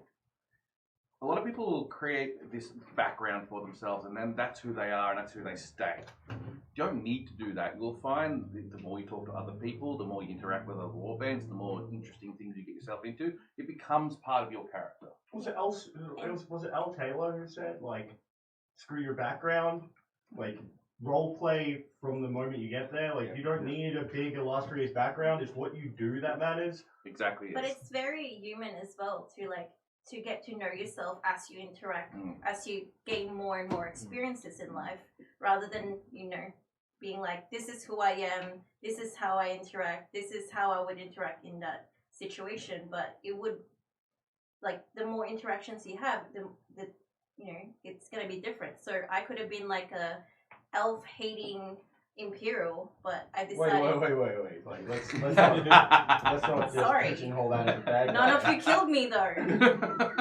I think it also comes down to if you set yourself too strong a goal, then you get tunnel vision, and that's all the opportunities you see.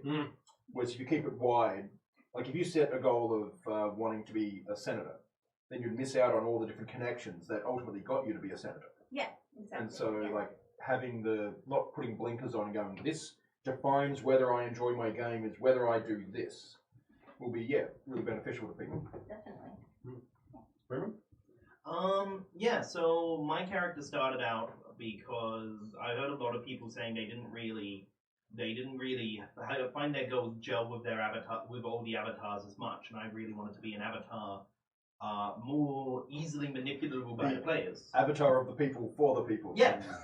So I came up with the concept, the avatar of joy, and the baseline of it is if people isn't enjoying themselves, the avatar is less powerful, answers questions less accurately, wanders off for no reason and leaves these guys alone in a battle. But if they're enjoying themselves and having fun, he gets brought back in. Completely immoral, like doesn't understand human morality, and so the only joy I cared about was the joy people told me they were going to have, the joy people wanted. And so my avatar could go in any direction after the first event, because he was a 12-year-old that became an avatar and erased the concepts of grief and sadness from his mind. He was a messed up creature. And because of the Van Worm and the Ancients and even the Gold Riders, surprisingly enough, actually at the first Uvendicryl, taught him that self-sacrifice was important, that fighting was fun, but that darkness and bad memories made you stronger, not weaker, and that he should keep them and allow them to continue to exist. The avatar went off and became much more of, instead of a child of joy just playing with the world, more of a knight of joy. But still at the same time, it's whatever people in my faction told me they wanted. If I had a collection of people who wanted to do murder and horrible things, then I would encourage that and see that as the best type of joy. But I kept getting people who were self-sacrificing and honorable and... well, they took joy from self-sacrifice. They took joy in doing honorable actions. So that kept... But yeah, I basically wrote the avatar to encourage as much fun in the community as possible and to allow me to be manipulated in whichever direction. I honestly wanted to be Joy the Vampire and turn up at my second event with Vampire Team, murdering people for fun. But no, self-sacrifice. That's one thing worth mentioning from like a backroom mechanical point of view. That Joy, he probably got the coldest reception, if we're being honest. I'm a sociopath. People got terrified of me when Yeah, I worked out how immoral He got I one of the was. coldest receptions of the avatars, despite the fact that he was the only avatar that could be anything that his faction members wanted to be. Like, they could have turned him into a walking weapon, and instead they were like, don't trust that guy with the tree hat. Like, You want to go commit genocide against the elves? Yay, it'll be fun. like Let's from have fun. like if I were a player at the time, I would have picked up on that so fast and been like, I wonder if I can get him to kill everyone that I don't want around But that's me. the big rule I had to introduce to counter that was I don't get involved unless it's someone pledged to me. I don't get involved too much. Just 'cause get him to kill everyone wearing anything which is black. But yeah, it was the sort Except of for idea. people wearing black and red. I mean, like that also saves free company, so that means we can still like purchase their services. So that's damn. And they're all chemical chocolate, but yeah. Oh, that was so good. Characters built. Alfonso? Alfonso? Me?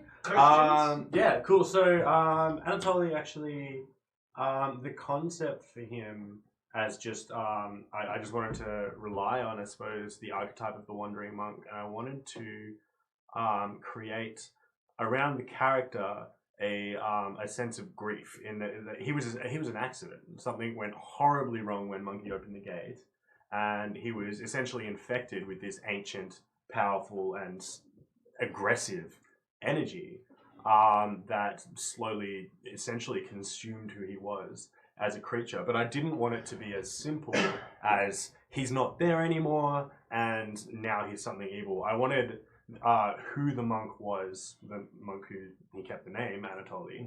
I wanted him to be someone that the player base cared for and cared what happened even if he wasn't that thing anymore.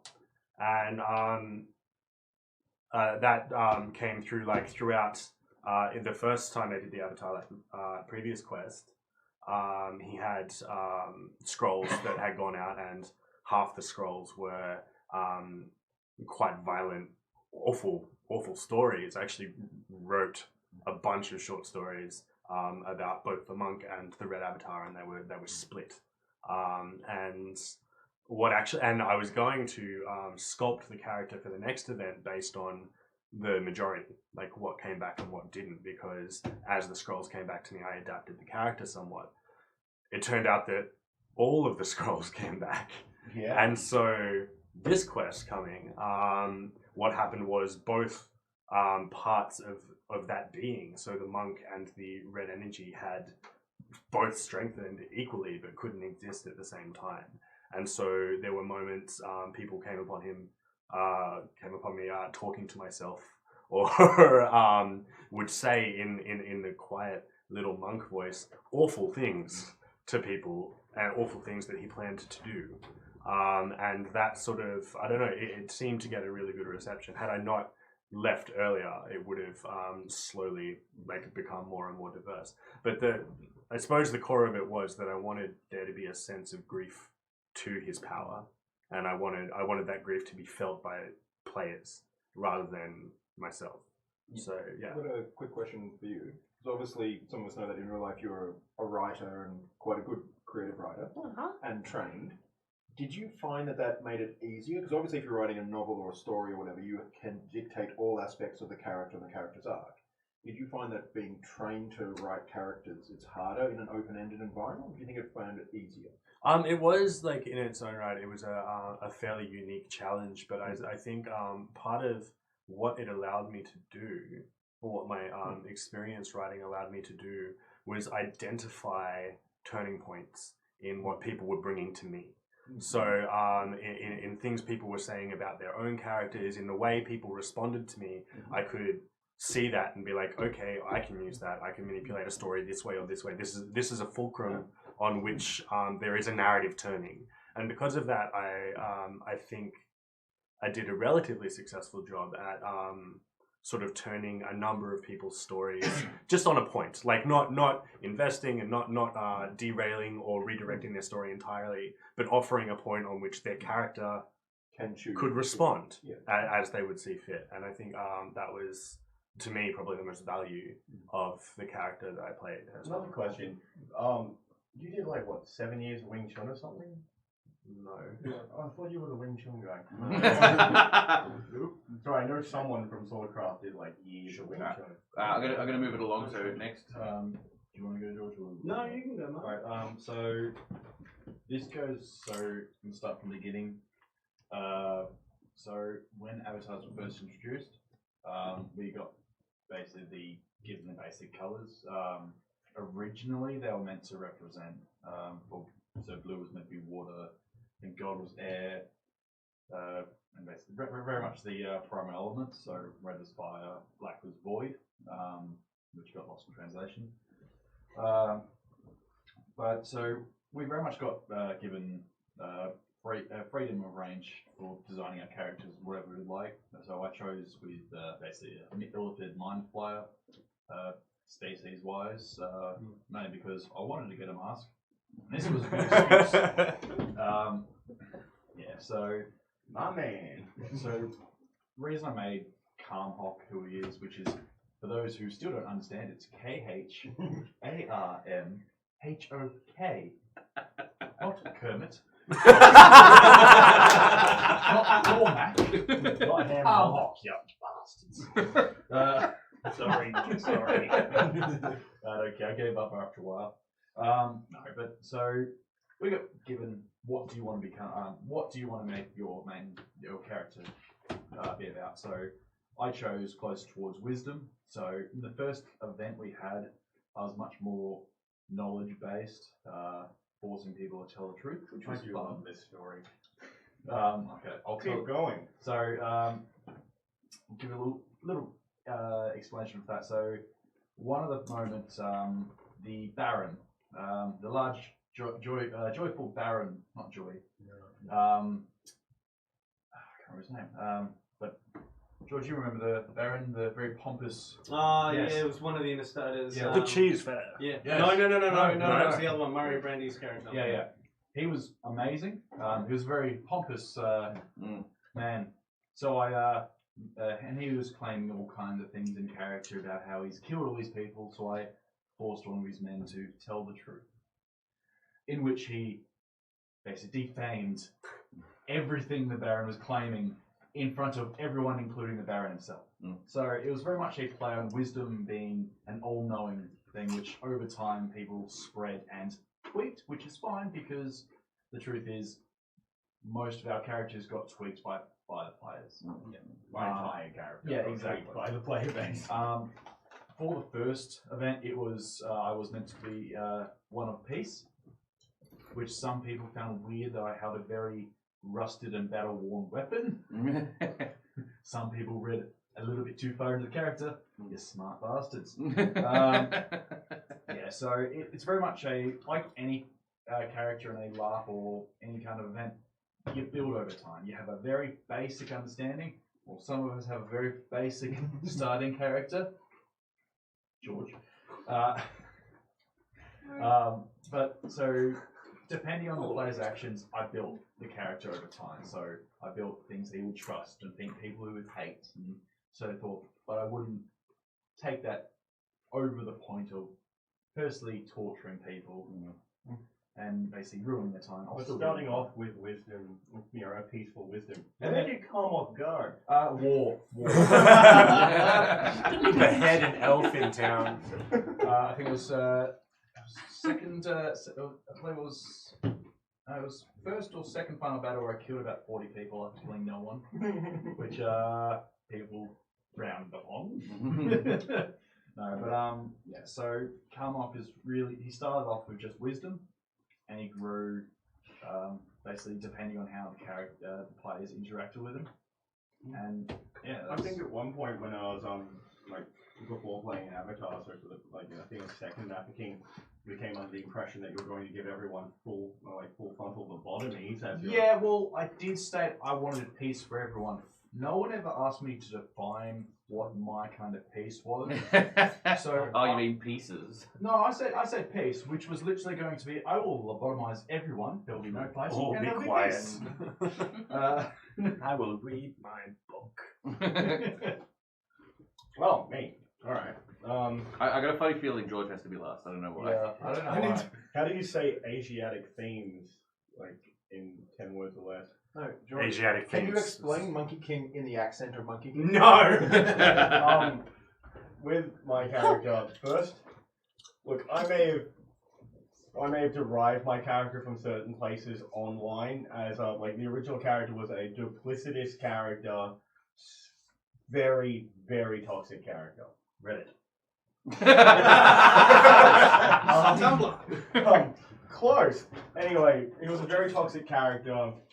The elf thing was simply because there was the first 4 avatars was a monkey, a squid man, and what appeared to be humans. I mean, Wolfie's black avatar was a werewolf, but from what we could see, it was just a human because we didn't see him at night. We saw a giant wolf walking around that first night.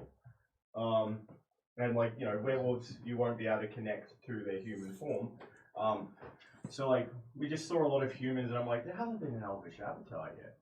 Well, that's fucking terrible. Let's go fix that. So I played the elf. I didn't have the elf ears because I had 2 right ears and no left ears, so I went without them for the second quest. You should have worn one upside down and say it's a new fashion. Yeah, I was thinking about that. Well, these aren't mine. I did in the winter ball. Yeah. I think Top Knot from the Elder was the only person who pointed out that I had my ears around the wrong way. I'm like, I have 2 right side ears. I went in there to make that piece of shit dad guy that I wish someone else will do for me. But being molded by the player base, I ended up being a strange, as far as avatars go, some strange old rebel child that just had a very troubled life and would do That anything to explains the spite. black. And then there's Yeah. this asshole. Yeah, and red is red, and blue, and black. And that guy going through his emo phase. Yeah, it's like it's a million-year emo phase. Fucking great. I walk in as an avatar, and all you hear is, "When I was a young avatar, my father took me into the city." I don't know. Throughout the quest, though, there was moment after moment after moment where people would hear, "Ah, red. Hello, Janos." Exactly that tone. Hello, Janos. This guy. Why would he just die? You guys got that. I got fuck. He's here. I was terrified. Monkey still owed me a boon. You're lucky I became an avatar. I was gonna call you out, buddy. He still owed me a boon, and they make me an avatar. Like, speaking of monkey, go yeah, son. you're up. What did you say before? Because that sums it up. And then Asiatic theme. I mean, Sun Wukong is one of the oldest, like, mythos. He's one of the trickster archetypes. Oof. How do I put it? I hate them all. There was a severe lack of characters that weren't like a very strong European bent or Western themed currently. And when they said to originally, as Morton had explained, that we had to take an element, and mine was gold for air, and I'm like, oh, I would have thought that probably would have been white. And I thought about it, gold, airy, and then thought back to my childhood, and I thought also something that Swordcraft hasn't really dealt with before, and I wanted to bring that into the game, and thus came about Sun Wukong, the Monkey King. I did a fair bit of research, reading Journey to the West. Did you watch all of Monkey Magic? I did, and I watched many films in Chinese as well. New Netflix one's alright. Yeah, I haven't seen that one yet.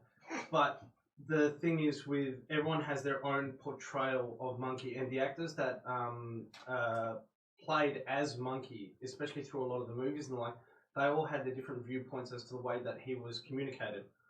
I wanted to make something that was conducive to being able to have an interaction with up to 700 people.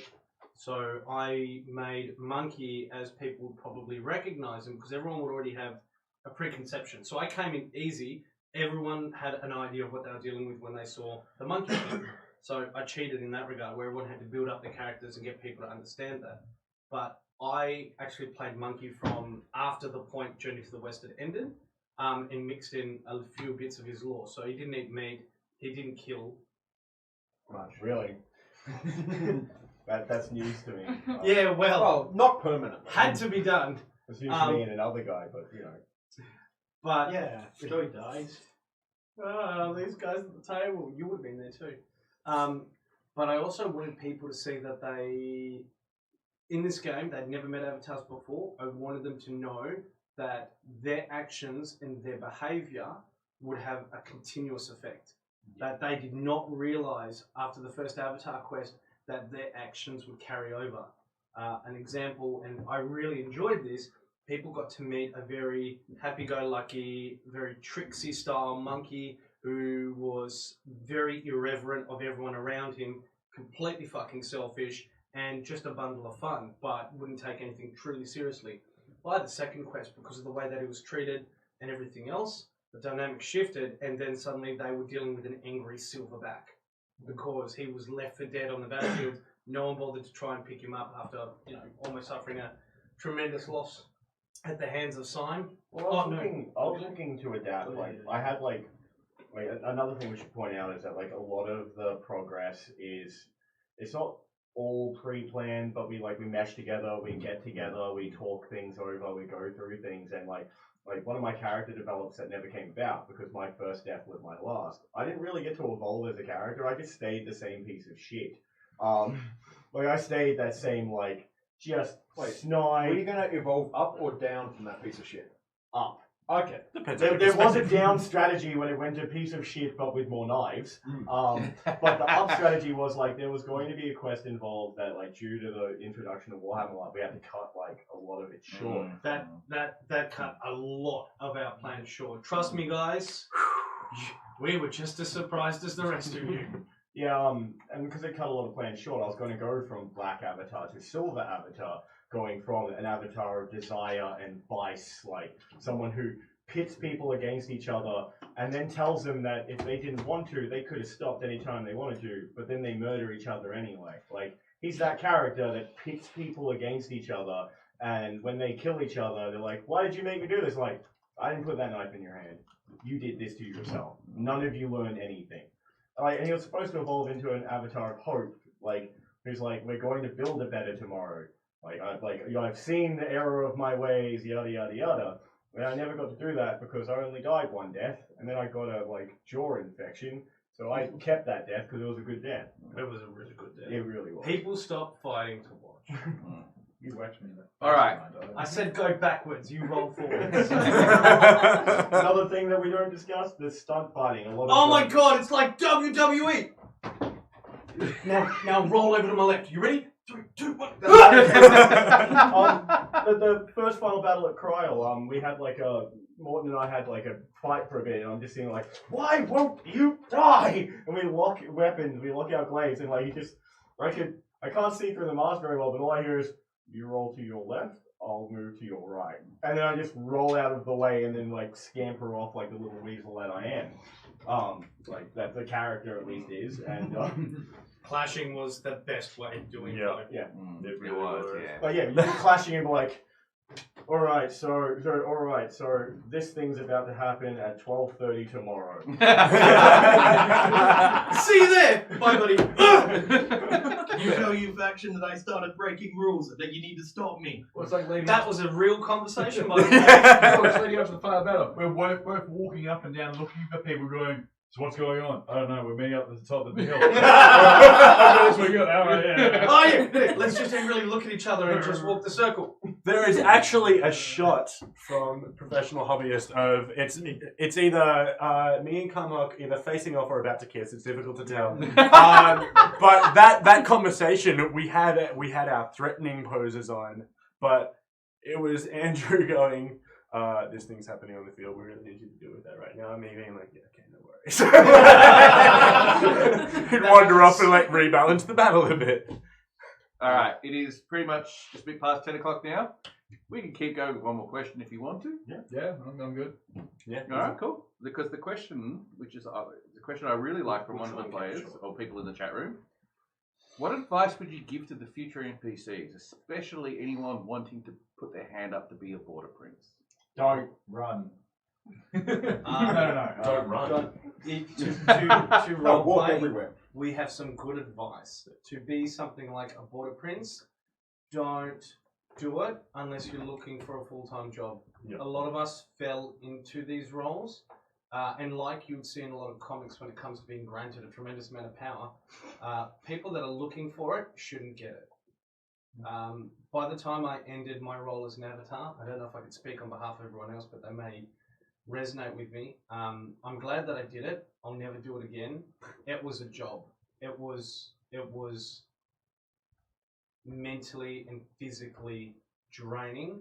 It was rewarding, but it was a tax. Well, the thing is that came down from a lot of it is that by the end of doing such a heavy-handed role, you actually forget a lot of the role play. It's why I couldn't remember a lot of the MVPs, because a lot of it became a blur. You were doing so much constantly that you had no time to think for yourself. Also, if I were to not, if they were to offer me a border prince role, I'd probably take it. But there would be one major hurdle in the way, is that the character that I've designed for Warhammer World is Puss in Boots. You wear clothes? You're a nudist. Just wear boots and a hat. For you, Morton, with a beard like that, maybe. It's not Puss in a full tunic. That's For roleplay, my advice: don't go in there with a larger than life character, because you've got to be consistent. If it's your first time role playing, pick something small, because that will get you noticed. And an example of that is two warbands, the Highwaymen and the Bloody Rats. They didn't do any of these psychotically large role plays, but their in-character conversations and their speeches amongst each other, even when no one's watching them, is consistently there. And that creates this ambience. It really brings in that sense of immersion. Consistency. And building on your point of Bessie, if you're gunning, we went into being avatars, and we were excited, we were looking forward to it, and then after about one or two events, we're both sitting there going, "Why have we done this?" We got through it, but the thing is, it does take a lot out of you. Would you do it again? No, Guys? personally, I would not. If I had the choice come back to me, yes, I would. But would I do it a second or a third time? Probably not. I've done it. It's done. I hope I've done it well. And I'm going to leave it at that. The best piece of advice would be the advice I got when I was going in is you've got to have some thick skin to deal with some of it, because no matter what you do, about 20% of the player base are going to openly talk all over Facebook about what they hated about avatars, about what went wrong and what didn't go wrong. And a lot of it is 100% fair criticism. A lot of it is, and it's really hard to sit there and go, I agree, that must have sucked for you. I agree, that must have sucked for you. I agree, that must have sucked for you. Because the things are entirely out of your control, but you're still doing your best. And so you've got to be ready that, like, no matter what you do, there will be a section of the community, just because if you create a brilliant experience for a small group of people, there'll be another group of people who go, why didn't I get that? Why wasn't I part of that avatar quest line? What's going on with this? Or you might accidentally ruin someone's quest by killing them at the wrong moment, or telling someone a quest item is worthless when it's a major story warband prop. And so then they drop off that quest line, and then So it they makes get it really derailed. hard. And so yeah, like when you get approached with an item, you never know whether the item's actually incredibly important to a warband, to a player, or is a lie someone made up to earn some copper. And so you got to be careful with what you say, and it's really difficult. As would I do it again? Probably. If the team completely changed, I'd probably take a step back. I'd do it again if you guys were doing it again, because I know I can work with you. And I know how you guys handle when shit hits the fan and we have no idea what's going on. And but if it was an entirely new team and I had no idea who was actually going to be in it, I probably wouldn't volunteer to do it again. Christina, would you be queen again? Go on, be honest. I think I don't know. I don't know how to answer that question. I really like. The best part of being queen was hearing everyone's stories that came after Quest. So Quest was absolutely exhausted, and I was questioning every minute of it and why I agreed to be queen. But after it, I heard so many great stories that came after it, and people really enjoyed the interactions and what came from just having a queen. They had more of a story for themselves, and I really, really enjoyed that. So I would do it for the players, but Yeah, taxing. Yeah. I think as far as advice would go, be prepared to give. Yes. You're going Yes. to give. You have to give. Yeah. And like, look, Hayden and Wendy and Wolfie, they all told me that it's going to be big, and like I knew exactly what to expect. That it was going to be physically demanding. Like last quest, I was getting to bed, still in character, limping back to my tent at 3 o'clock in the morning, up at 7, getting ready. That was my whole quest. Fuck all sleep, no water, no food, like for 14 hours at a time, except for when Christina, she sat me down and had the talk where it's, you better start looking after yourself or you might actually die. Isn't that what the talk is? I got a different one. That's the closest we get to actually breaking up, is that I died. One thing I would, sorry, do you mind if I just say one thing before you go? The other thing is that going into a role like for a prince or the avatar is that you need to understand that if you go for this role, there's a good chance to be doing it for a while. And if you are a large part of a warband or have a lot of interaction which you want to do, think of a reason you just remember that once you become an avatar or a prince for this instance coming up, you won't be able to do much of your personal character. Basically, I never actually had the kill sign. In the last 2 years, I've had one basically about hour length of interaction with the North in character. You were tied to a on post. Thursday, which was last Prior. prior. Video. Yeah. That's it. And that was all. Yeah, the point I was making was you've got to be prepared to give. A good example is like, quest is punishing. It's easier. Like, I'm guessing it's going to be harder for the border princes or princesses. I think they intend to ensure that there's At least a female, yeah. We which is always good. do try, yeah. And if you're going to be a part of the broader princes, you're not going to be an avatar. You don't have god powers. You're not invincible. You don't strike a man down with a single shot. You have to think very, very differently, very smart. It's going to be a lot harder, but like an example is like I stepped down from Imperial leadership, like because it's just the damage that the role does, the stress that it puts on you, and not being able to help the people that you care about, not being able to be a part of your warband. It does things to you, it changes things, and it puts a lot of pressure on you to perform in one place where you're used to performing in another.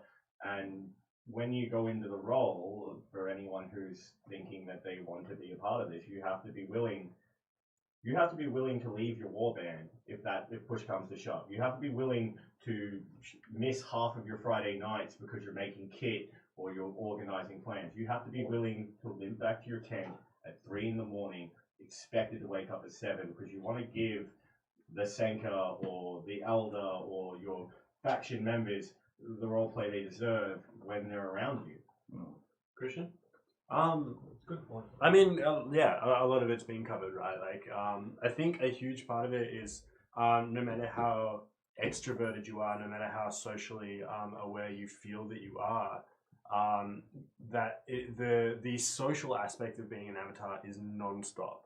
One example, at CryoQuest, that space wasn't very big, and to get from my cabin, like where I was staying in the castles, to one end of the camping ground, at one point took me like the better part of 2 hours, because I would be stopped and talked to, and it was great. I didn't have a complaint about that, but maintaining talking and a consistent narrative, and maintaining a character who is not exhausted by talking to people all the time. Like, I'm a very social person, but that is taxing. One thing I would do differently is take the week following quest off work, because I went back to work the day after I arrived. What?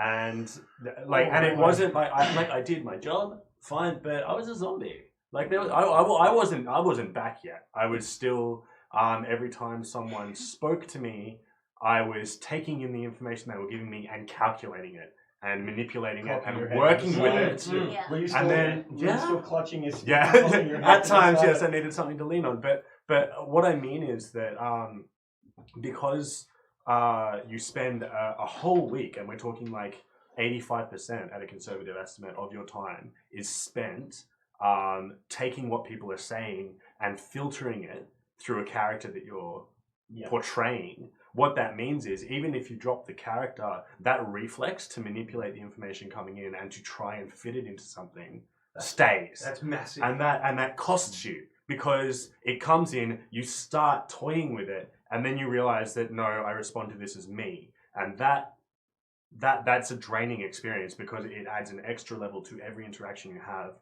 when you come back. I mean, it's a little bit easier for me to play my character because my character's a piece of shit, so I have a lot to work with. Like, there's that. Yeah. But what I mean is that just the way you deal with incoming information, incoming social interaction, adding that extra adding that extra step of interaction with what's happening, super important, makes your social interactions after the fact cost more for the first week or 2 weeks.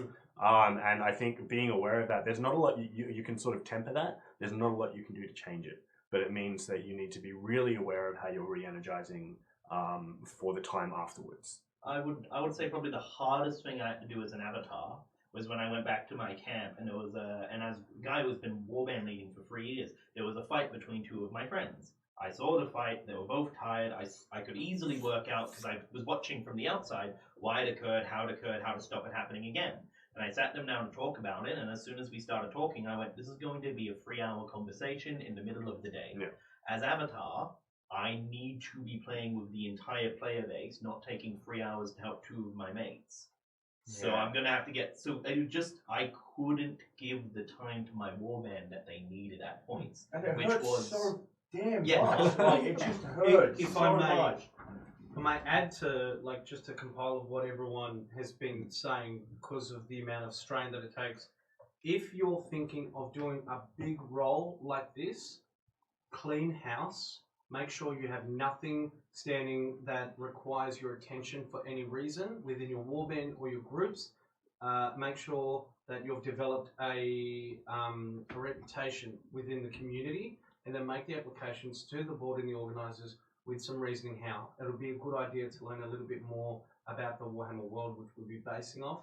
But as you can see from what we've explained, I'll be very honest, especially with what Christian said, that every time someone would ever speak to us, we would be sitting there working over the machinations in our mind, especially coming out of the game afterwards, the amount of stress that it applies to you, and then remembering that you've actually got a group of people waiting for you. That if you want to do something like this, you need to be able to display that sort of commitment, and you need to be willing to speak and deal with everyone, and making an effort that everyone's involved, not just warband leaders, making sure that you actively look for people who are sitting around in the corner that are not the most socially adept, and directly approaching them and giving them a moment to shine for their game. So if you're not capable of cleaning house, making sure that your warband and your affairs are in order, being able to provide to the community in that regard, and being able to communicate with so many people on that level, and then deal with the psychological and physical stresses, don't apply.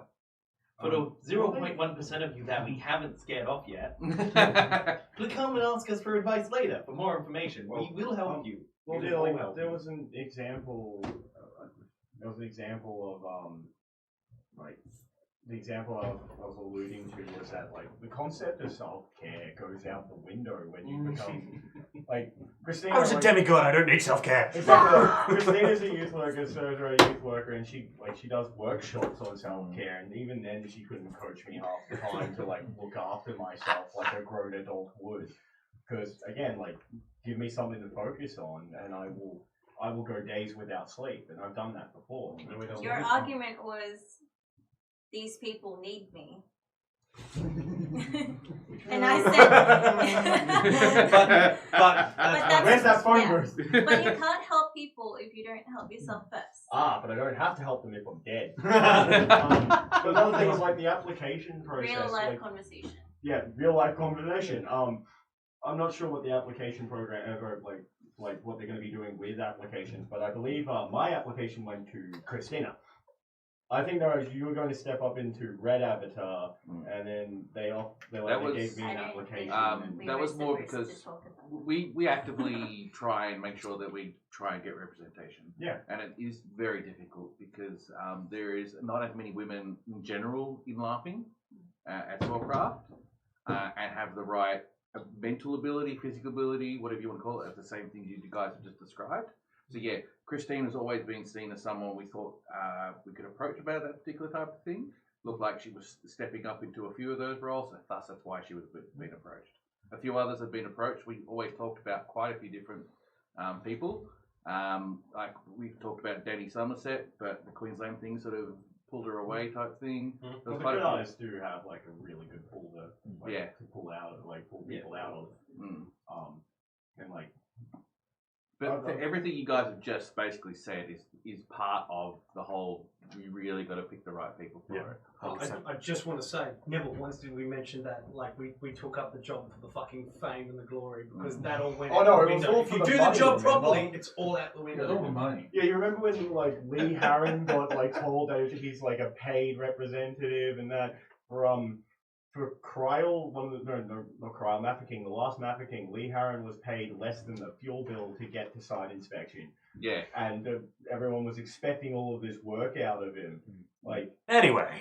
On that topic, I just want to add one other thing, because I am actually considering putting my name forward for to be one of the What's this space? You'll be the first border print of a selfie stick, you douchebag. I'm going to hide the GoPro in the helmet. They just do like like, rate, subscribe. Anyway, but what I was going to say is, whether or not I actually end up doing that, one of the things I was either going to try and do, or I think needs to be done, is more communication between the high-level NPCs and the community before the game. Yeah. So understanding and managing expectations and clearly putting it out there, because hopefully a bunch of people watch this stream and get some understanding, but I think it was something new to the community and people, and from the stories you're saying, it felt like people didn't know how to react because it was the first time experiencing it. So if we're going to learn from that, get more information about expectations and how it's going to operate and some etiquette.